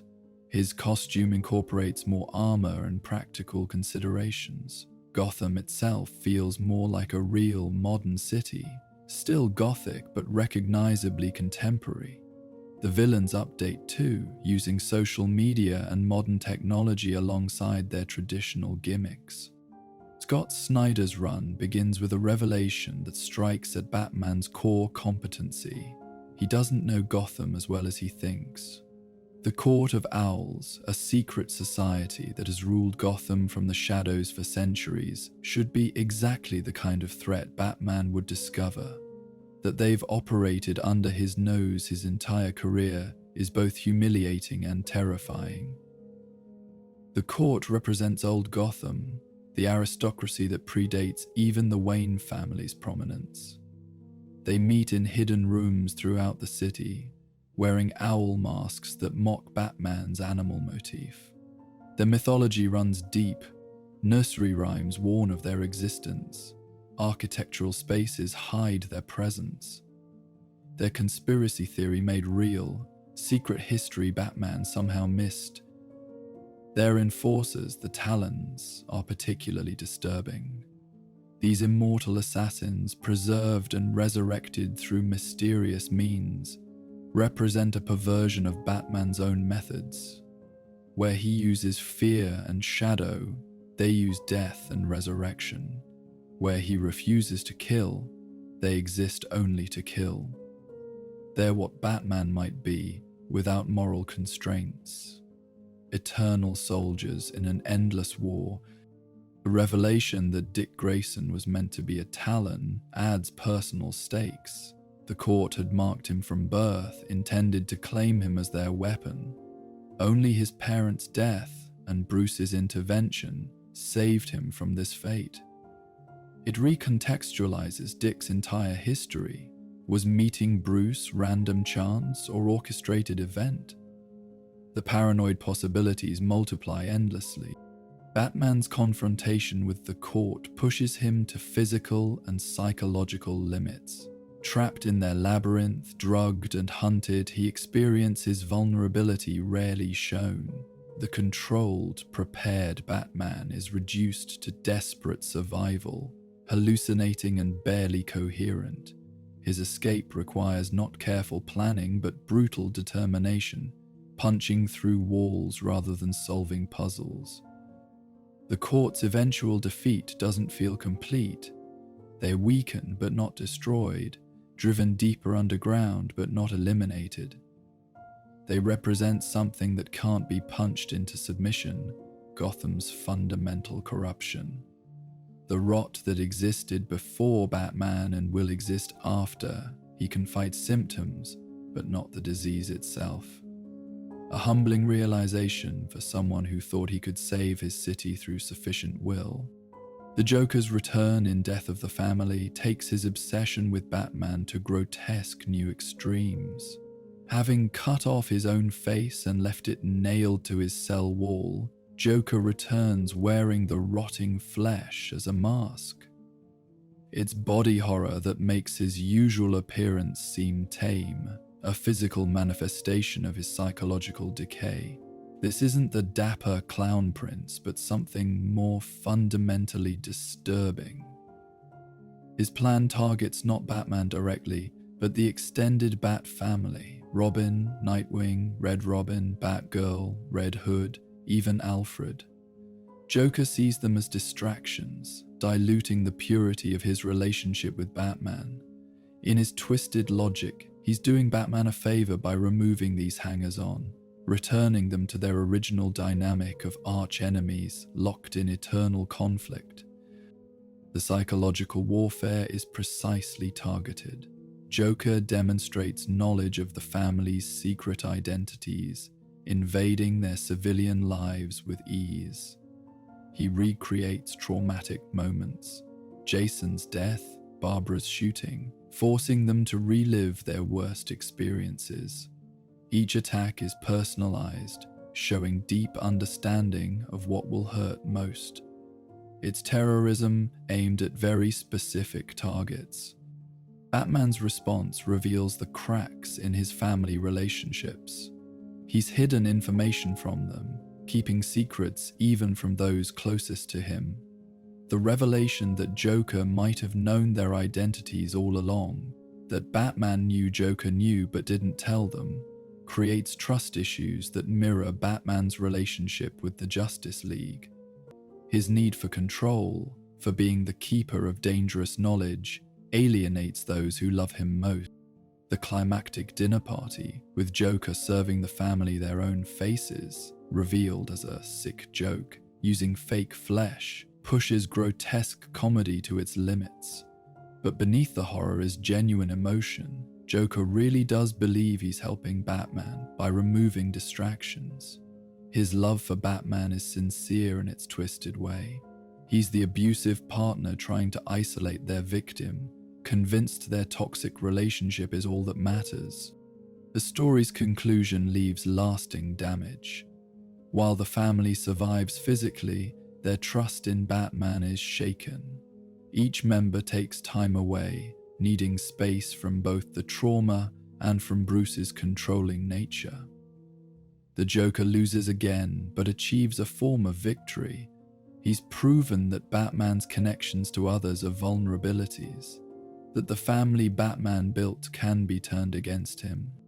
Grant Morrison's Batman Incorporated reaches its conclusions in the New 52, bringing the concept of Batman as global franchise to its logical extreme. Bruce Wayne publicly announces he's been funding Batman, creating plausible deniability while taking the operation international. It's Batman as corporate brand, with franchises in major cities worldwide. The various international Batmen reflect their cultures while maintaining core Batman principles. Japan's Mr. Unknown uses manga-influenced technology and style. France's Night Runner brings parkour to crime fighting. Argentina's El Gaucho combines Batman's methods with local traditions. Each represents Batman filtered through different cultural lenses, proving the symbol's universal adaptability. But this globalization comes with costs. Talia al Ghul sees Batman Incorporated as declaration of war, responding with Leviathan, her own international criminal organization. The conflict escalates beyond Gotham streets to worldwide battlegrounds, its parents using the planet as their custody battle, with devastating consequences for everyone caught between. Damian Wayne's death marks the story's emotional climax. Killed by his own clone, the heretic, Damian dies as he lived, violently, defiantly, trying to prove himself worthy. His death hits Bruce harder than Jason's, because this isn't an adopted son but biological child, someone he failed as both Batman and father. The grief is raw, primal, stripping away Batman's emotional armor. The aftermath shows Batman at his most human and inhuman simultaneously. He retreats into the cowl completely, abandoning Bruce Wayne as meaningless identity. His quest to resurrect Damian takes him to supernatural extremes, fighting gods and monsters for the chance to undo death. It's a parent's grief given superheroic expression, relatable emotion expressed through fantastic action. Batman Incorporated's dissolution following Damian's death represents failure of the corporate model. Batman can't be franchised, systematized, made into replicable brand. The symbol requires personal connection, individual dedication. Bruce's attempt to transcend his limitations through organization fails because Batman is ultimately about one person's response to trauma, not scalable business model. 0 Year expands Batman's origin into epic scope, showing how he becomes not just vigilante but Gotham's symbol. The story begins with Bruce Wayne declared dead, operating from brownstone under assumed names. This isn't the confident Batman but someone still figuring out his mission, making mistakes that nearly destroy the city he's trying to save. The Red Hood gang represents modern organized crime, tech-savvy, media-aware, using terrorism as business strategy.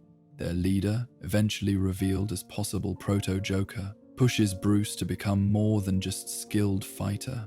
He must become symbol that transcends individual victories, something criminals fear even when he's not present. The transformation from vigilante to myth happens in real time. Edward Nygma's transformation into the Riddler carries particular weight. Starting as Wayne Enterprises' employee, he represents the danger of unchecked intelligence combined with wounded ego. His plan to shut down Gotham's power grid and transform it into overgrown proving grounds succeeds where most villains fail. For months, Gotham becomes post-apocalyptic wasteland ruled by riddles and death traps. This extended crisis forces Bruce to evolve rapidly. He can't just punch his way through citywide catastrophe. He must inspire others, work with authorities, think strategically about rebuilding rather than just preventing crime. The Batman who emerges from 0 Year is more complete than traditional origins suggest. He's learned to be leader and symbol, not just fighter. The story's scope reflects modern superhero storytelling, bigger, more catastrophic, with higher stakes. But it maintains human element through Bruce's relationships with Alfred, Jim Gordon, and Lucius Fox. These connections ground the epic events, reminding us that beneath the costume and mythology is a young man trying to honor his parents' memory by saving their city. Following Batman's apparent death battling Joker, Gotham gets its most unexpected protector, James Gordon in mechanized batsuit. The super-heavy arc presents fascinating role reversal, with Gordon operating as official, sanctioned Batman, while Bruce Wayne lives peacefully with no memory of his vigilante career. It's wish fulfillment and nightmare simultaneously. Bruce gets the normal life he's always been denied, but at the cost of his purpose. Gordon's Batman is everything Bruce's isn't. Official, accountable, operating in daylight with full police support. The mechanical suit provides strength, Bruce achieved through training, but it's clunky, obvious, lacking the mythic quality that makes criminals fear the dark. Gordon tries his best but struggles with the gap between being good cop and being Batman. Mr. Bloom emerges as villain perfectly suited to this new dynamic, a mysterious figure who provides superpowered seeds to Gotham's desperate. He represents grassroots villainy, power to the people, but power that corrupts and destroys. His elongated, grotesque form mirrors the city's distortion under his influence. He's what happens when everyone tries to be their own superhero. Bruce's amnesia period shows who he might have been without trauma. He works at youth center, helps troubled kids, dates Julie Madison seriously. He's happy in ways we've never seen, unburdened by mission or memory. Alfred desperately protects this peace, destroying cave equipment to prevent triggering memories. It's beautiful and heartbreaking. Bruce Wayne finally at peace, but Gotham burning without Batman. The inevitability of Bruce's return carries tragic weight. Watching the city suffer, even without memories, he knows he must help. The moment of choosing to become Batman again, knowing it means losing his happiness, shows heroism beyond physical courage. He sacrifices not life, but peace, accepting the burden he'd briefly escaped. The hero returns, but we've seen the cost more clearly than ever. DC Rebirth brings another reality adjustment, gentler than previous reboots. Time has been stolen, relationships forgotten, but core truths remain. For Batman, this means reconciling different versions of his history, the young hero of the New 52 with the veteran of previous continuities. He's simultaneously new and experienced, fresh and weathered. The revelation of 3 Jokers explains long-standing continuity issues while creating new mysteries. There isn't one Joker but 3, each representing different aspects: the criminal, the clown, the demon.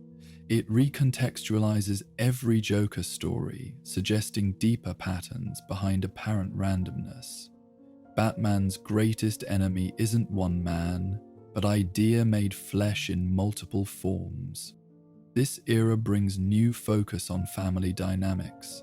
The Bat family expands and contracts, with tensions between Bruce's controlling nature and his allies' independence. Duke Thomas joins as new type of hero, operating in daylight as the Signal. Harper Row brings tech expertise and outsider perspective. The Cave becomes crowded with young heroes, each representing different approach to justice. Batman's proposal to Catwoman represents emotional growth, acknowledging need for connection beyond the mission. Their relationship, built over decades of attraction and conflict, offers hope for balance between Batman and Bruce Wayne. The proposal on Rooftop, where they fought countless times, shows transformation of conflict into commitment. But happiness remains elusive in Batman's world. The wedding that doesn't happen reinforces the character's essential tragedy. He's defined by loss, driven by pain, sustained by mission that precludes normal joy. Whether manipulated by Bane or choosing duty over love, Batman remains isolated by purpose. The near miss at happiness makes the return to solitude more poignant. Looking back into Batman's early career, we discover a previously untold chapter that reshapes our understanding of his formative years. The War of Jokes and Riddles presents a Gotham torn apart not by heroes and villains, but by villains against each other, with Batman caught in the middle, trying to minimize casualties in a conflict he can't stop. The war begins with Joker's depression. Unable to laugh, unable to find joy in chaos, he becomes catatonic. The Riddler, seeing opportunity in Joker's weakness, attempts to kill him and claim position as Batman's primary nemesis. This attempted murder sparks city-wide conflict as Gotham's villains choose sides, Team Joker versus Team Riddler, with innocents caught in crossfire. Batman's position during the war is uniquely helpless. He can't arrest everyone simultaneously, can't be everywhere at once. He's reduced to damage control, saving who he can while the city burns around him. The moral compromises required, working with villains to stop worse villains, allowing some crimes to prevent greater atrocities. Wear on his soul in ways physical combat never could. The war's climax comes, not through grand battle but intimate moment. Riddler, captured and defenseless, gloats about the destruction, the deaths, the proof that Batman's mission is futile. Batman picks up a knife, holds it to Riddler's throat, and nearly crosses the line that defines him. Only Joker's intervention, stopping Batman from killing, prevents the unthinkable. This secret history explains much about Batman's relationship with both villains. Joker saved Batman's soul by preventing him from becoming a killer. Riddler knows how close he came to breaking the Bat. The war's end brings no victory, only exhausted cessation of hostilities and memory of how close Gotham came to complete destruction, how close Batman came to becoming what he fights. The discovery of the comedian's button in the Batcave represents an intrusion of impossible knowledge. This artifact from another universe, specifically the Watchmen universe, shouldn't exist in Batman's reality. Its presence suggests manipulation on cosmic scale, forces beyond even Batman's considerable experience meddling with existence itself. Batman's investigation with Flash takes them through time and alternate realities, revealing the scope of Dr. Manhattan's interference. They witness Thomas Wayne as Batman in the Flashpoint timeline, still alive in this divergent reality where Bruce died instead. The meeting between Bruce and Thomas is brutally short, but emotionally devastating. A son seeing the father he lost, a father seeing what his son became. Thomas Wayne's message to Bruce is harsh but loving. Stop being Batman. Find happiness. Live the life Thomas's death denied him. It's paternal advice delivered through interdimensional crisis, practical wisdom from someone who knows the cost of the cowl. Bruce's inability to follow this advice speaks to how fundamentally the mission defines him. The larger implications of Manhattan's involvement reframe recent reality changes. The New 52, the missing time, the altered relationships, all potentially the result of a godlike being's curiosity about hope in darkness. Batman represents something Manhattan lost, the ability to care despite knowing how stories end, to fight though victory is temporary. This cosmic mystery grounds itself in personal stakes. The button isn't just evidence of universal manipulation, but reminder of Batman's defining trauma. The Watchmen connection suggests Batman's pain has multiversal significance, that his response to tragedy resonates across realities. It's simultaneously aggrandizing and diminishing. He matters on cosmic scale, but remains pawn to forces beyond comprehension. The revelation of the dark multiverse transforms Batman's understanding of reality.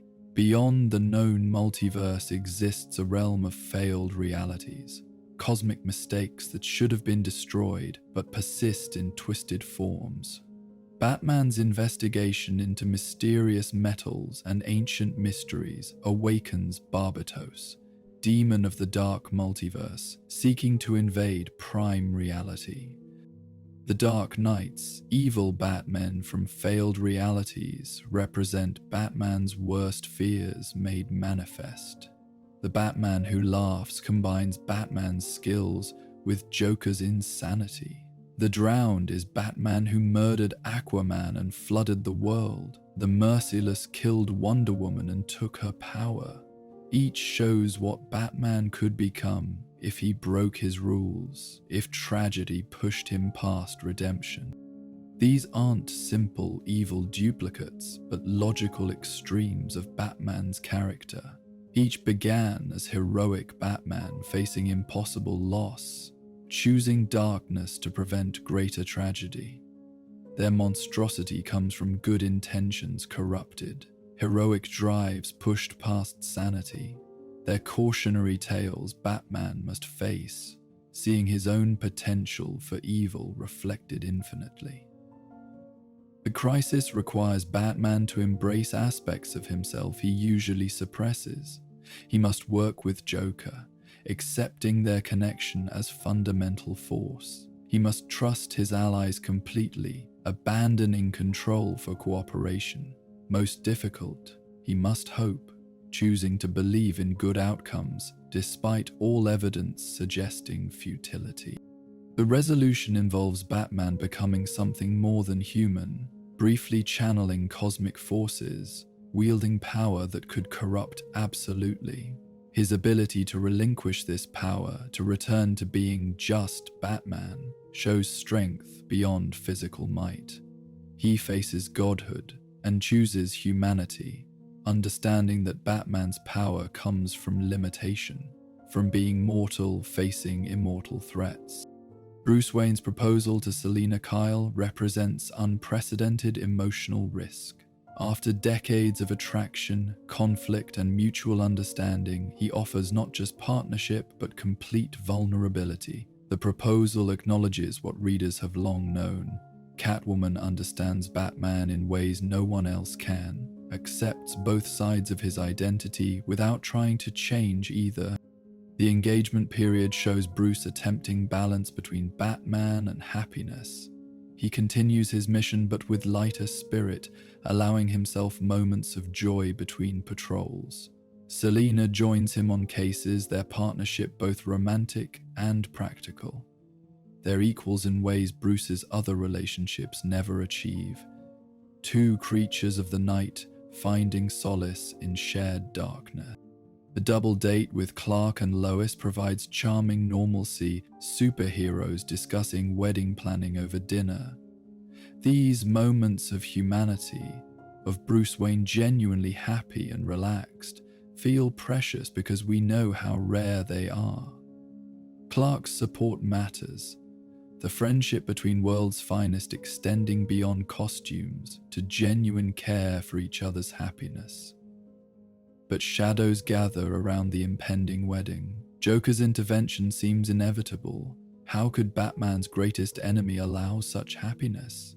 Yet his actual response surprises, acknowledging the wedding while planning something subtler than simple disruption. Other villains react with confusion, anger, or strange congratulations, the engagement disrupting Gotham's entire ecosystem.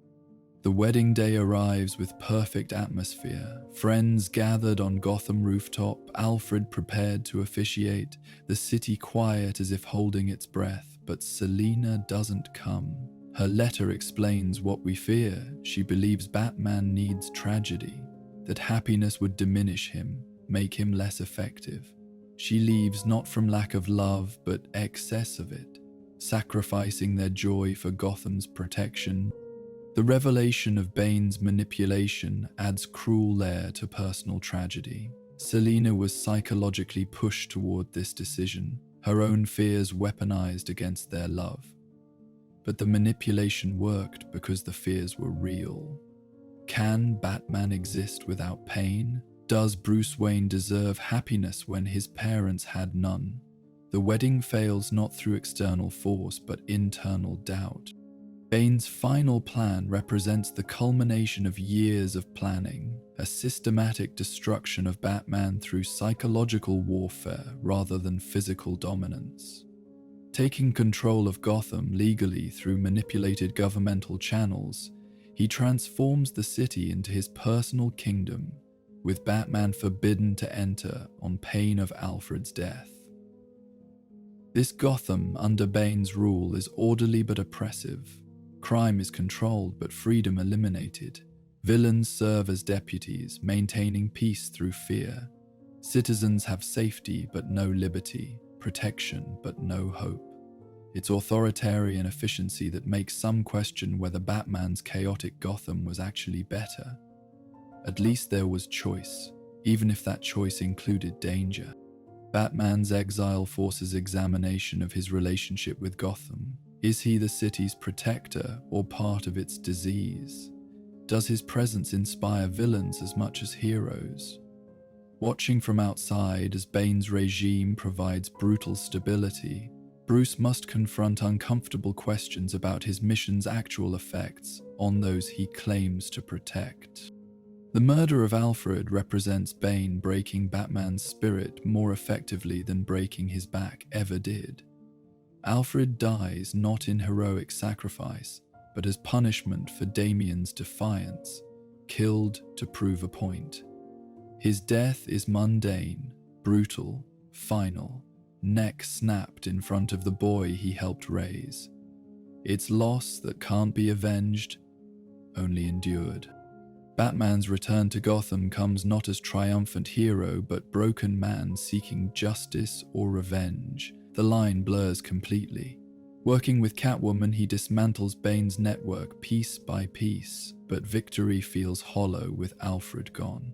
The cave is silent, the manor empty, the ritual of mission and return shattered forever. The Joker's discovery of the Wayne fortune and Batman's resources launches his most ambitious scheme, not just to kill Batman, but to destroy Bruce Wayne entirely. Using stolen billions, Joker turns Batman's own tools against him while transforming Gotham into his personal playground. It's psychological warfare funded by unlimited resources. This assault differs from previous Joker schemes in its comprehensive nature. He doesn't just attack Batman physically, but dismantles his entire support structure. Wayne Enterprises is corrupted. The cave is compromised. Allies are targeted with precision. Joker uses Batman's money to fund chaos, turning strength into weakness. The theft of Martha Wayne's history adds personal violation to financial attack. Joker reveals Martha's struggles with mental illness, her time in Arkham's predecessor institution. This family secret, hidden even from Bruce, recontextualizes his entire life. Is his mission hereditary madness rather than heroic choice? Joker weaponizes doubt about Batman's fundamental identity. Punchline's introduction as Joker's new partner shows his evolution. Unlike Harley Quinn's chaotic devotion, Punchline is cold, calculated, sharing Joker's nihilistic philosophy, intellectually rather than emotionally. She represents a new generation of villain, raised on Joker's legend, choosing evil with full understanding. Her effectiveness shows how Joker's influence spreads beyond direct action. The war's resolution requires Batman to abandon much of what defined him. Without wealth, he must rely on allies and improvisation. Without equipment, he returns to basics: intelligence, determination, physical skill. Stripped of Bruce Wayne's resources, he becomes pure Batman, proving the symbol transcends the man's circumstances. In possible futures, we see Batman's mission extending beyond Bruce Wayne's mortality. Terry McGinnis represents one potential inheritor, a reformed juvenile delinquent who stumbles into the role through circumstance but grows into it through determination. His Batman is different, younger, less burdened by personal tragedy, more integrated with future technology. This future Gotham has evolved beyond Bruce's era. Crime has new forms: genetic manipulation, cybernetic enhancement, corporate warfare that makes old mob families seem quaint. The villains are upgraded versions of classic foes or entirely new threats, born from technological advancement. The city itself is vertical, reaching skyward in ways that require new approaches to patrol and combat. Old Bruce as mentor inverts the typical dynamic.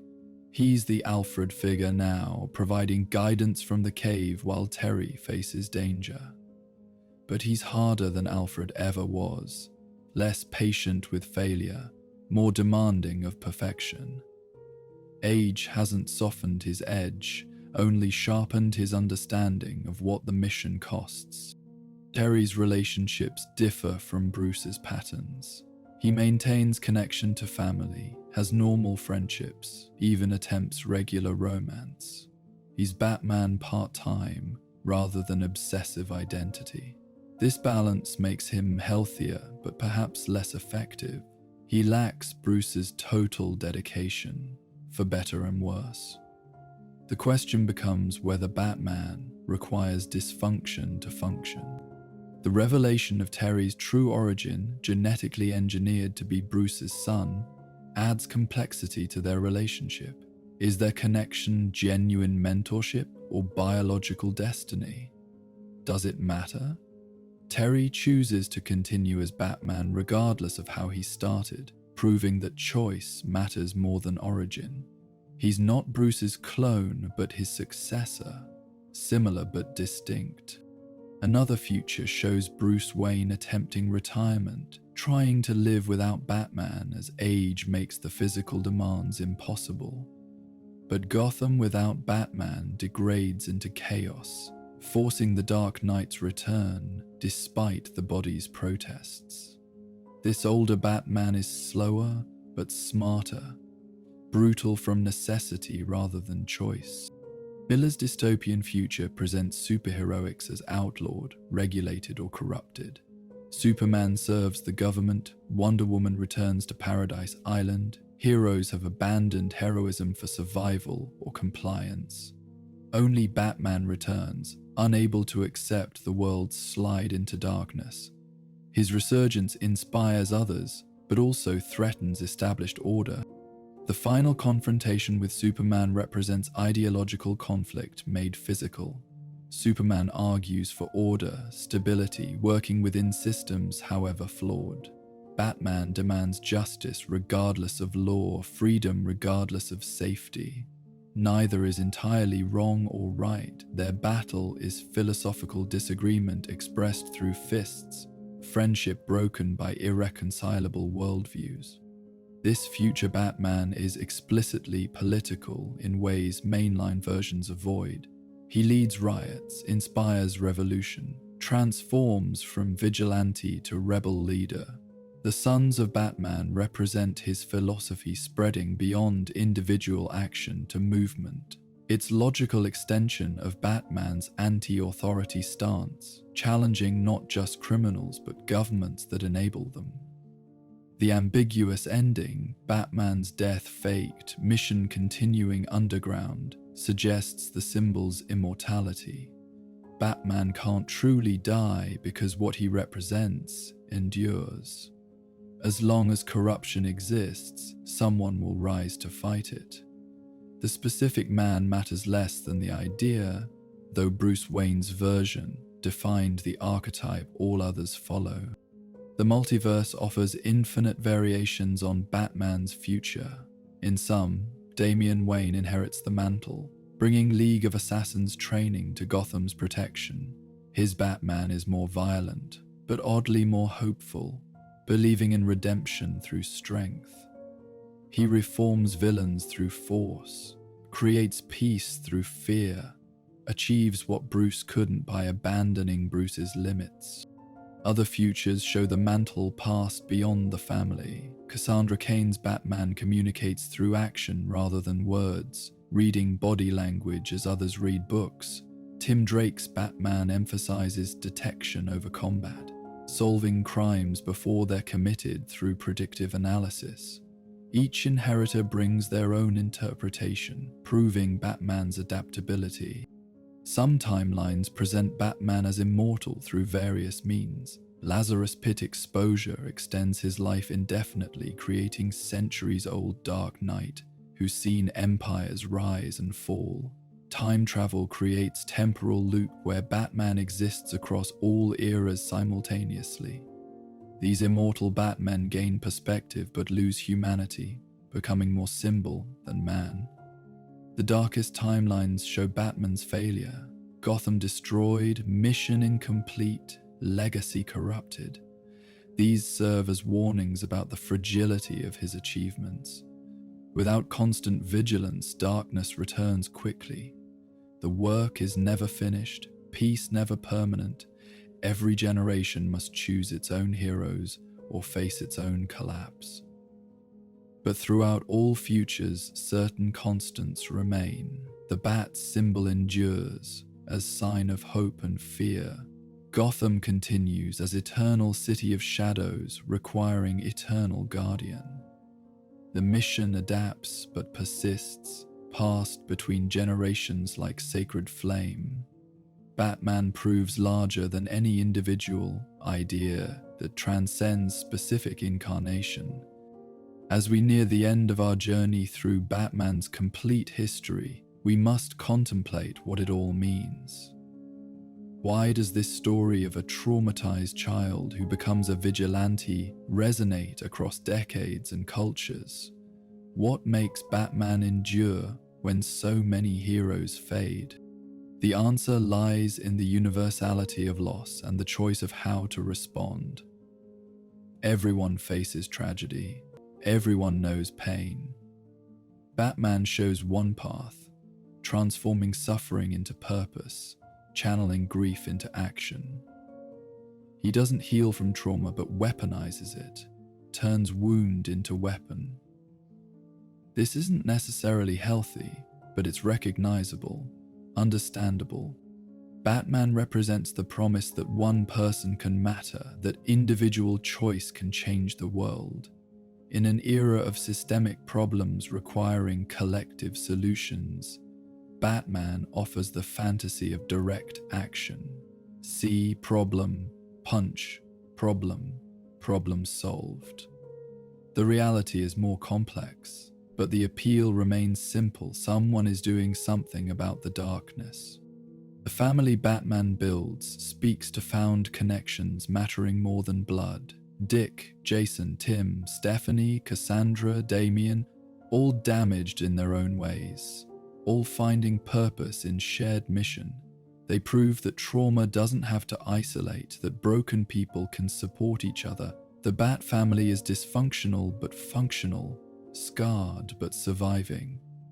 Batman's refusal to kill remains his most defining and controversial trait. In a world of escalating violence, he insists on a line that cannot be crossed. This limitation frustrates many who see it as enabling worse violence through inaction, but it's essential to his identity. He's not judge or executioner, but detective and protector. The no-killing rule keeps him human when everything else pushes toward monster. Batman endures because he evolves while maintaining core identity. The details change. Sometimes he's lone avenger, sometimes family patriarch, sometimes global leader, but the essence remains. He's the traumatized child who refuses to let others suffer as he did, the human who stands among gods, the detective who solves impossible crimes, the protector who never sleeps. His villains endure because they represent timeless fears. Joker is chaos that cannot be reasoned with. Two-Face is duality everyone contains. Riddler is intelligence corrupted by ego. Scarecrow is fear itself. Catwoman is temptation and redemption. Ra's al Ghul is extremism justified by noble goals. These aren't just criminals but psychological archetypes, internal conflicts externalized. Gotham City endures as metaphor for every urban environment, every place where civilization's benefits and costs concentrate. It's New York's danger and grandeur, Chicago's corruption and ambition, London's history and shadows. Every reader can map their own city onto Gotham's dark streets. It's specifically American, yet universally urban, unique yet familiar. The mission never ends because the need never ends. As long as people prey on others, as long as corruption flourishes, as long as fear dominates hope, Batman has purpose. His war is unwinnable by design. Victory would mean unemployment. But the fight itself provides meaning, structure, identity. Batman needs crime as much as crime needs stopping. And perhaps that's the ultimate truth of Batman. He's not about solutions, but responses. He doesn't fix Gotham's problems, but ensures they don't go unanswered. He's not cure, but treatment. Not answer, but reaction. In a world of overwhelming systemic issues, he offers the comfort of someone who refuses to be overwhelmed, who faces the darkness every night and survives until dawn. As our comprehensive journey through Batman's history draws to its close, we return to the fundamental truth revealed in his darkest moment. Batman was never as alone as he believed. From that first night when Alfred tended his wounds, to the global network of allies he commands today, isolation was always more choice than reality. Think of young Bruce in Crime Alley, kneeling between his parents' bodies. Even in that moment of absolute loss, he wasn't alone. Thomas Wayne's friend Leslie Tompkins held him. Police officers surrounded him. A city's systems activated to help him. The trauma was singular, but the response was communal. From the very beginning, others reached out to the boy in the alley. Through every era, this truth persists despite Bruce's attempts to deny it. The gun-wielding vigilante of 1939 had Commissioner Gordon, even if neither acknowledged their partnership. The Caped Crusader of the 1960s built a family of Bat characters. The Dark Avenger of the 1970s found allies in Talia and Reyes, even as he fought them. The Broken Warrior of the 1980s inspired Tim Drake to force his way into the mission. Each Robin represents someone refusing to let Batman isolate himself. Dick brought joy, Jason brought rage, Tim brought balance, Stephanie brought determination, Damian brought legacy. They are not sidekicks but lifelines, connecting Batman to humanity he might otherwise abandon. Through them, he remains Bruce Wayne, not just Batman. The extended family, Alfred, Oracle, Catwoman, Gordon, Lucius Fox, each provides something essential. Alfred is unconditional love disguised as professional service. Oracle proves that heroism transcends physical limitation. Catwoman understands the shadow side, accepts the darkness. Gordon represents the system working properly, law enforcement worth supporting. Lucius enables the mission through technology and logistics. Even the villains enforce connection. Joker refuses to let Batman ignore him, forcing engagement through atrocity. Two-Face reminds Batman of friendship corrupted but not forgotten. Catwoman blurs lines between enemy and ally. Ra's offers respect between opponents. They're dark mirrors, but mirrors nonetheless, reflecting aspects of Batman back to himself. The Justice League, for all the tension and mistrust, provides peers who understand the burden of power.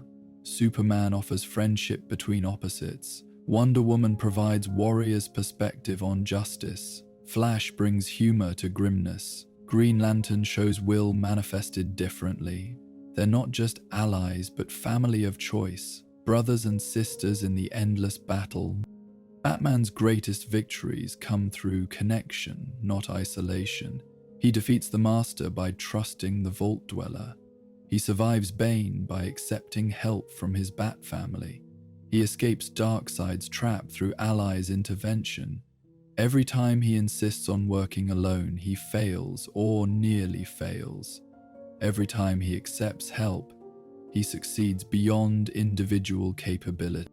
The tragedy is that Batman knows this truth intellectually but struggles to accept it emotionally. He creates elaborate networks of allies while insisting he works alone. He builds families while claiming isolation. He inspires loyalty while expecting betrayal. The contradiction between his actions and self-impeach creates the tension that defines him. And so, dear listener, our chronicle of the Dark Knight comes to its gentle close. We've walked together through nearly a century of stories, from that first appearance in Detective Comics to the complex mythology that continues evolving today. We've seen a character born from simple vigilante fantasy transform into modern mythology, adapting to changing times while maintaining timeless appeal. The Batman story is far from over.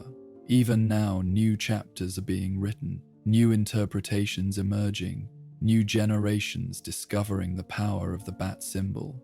Tomorrow will bring fresh villains to challenge him, new allies to support him, different creators to reinterpret his mission.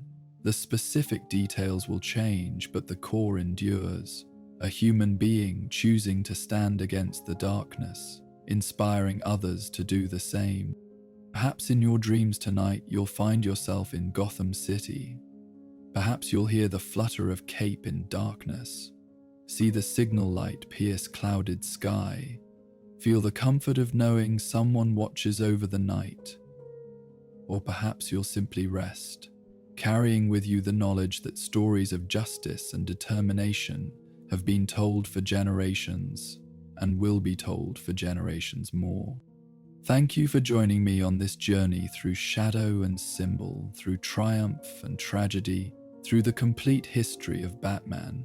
May the lessons of the Dark Knight, that trauma need not define us, that we're never as alone as we fear, that one person can make a difference, bring you interesting dreams and peaceful sleep.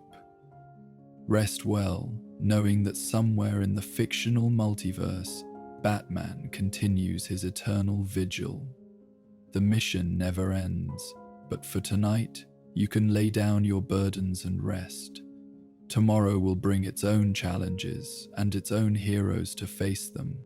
Sleep peacefully now. The story is told, the watch is set, and all is well in Gotham tonight. Good night.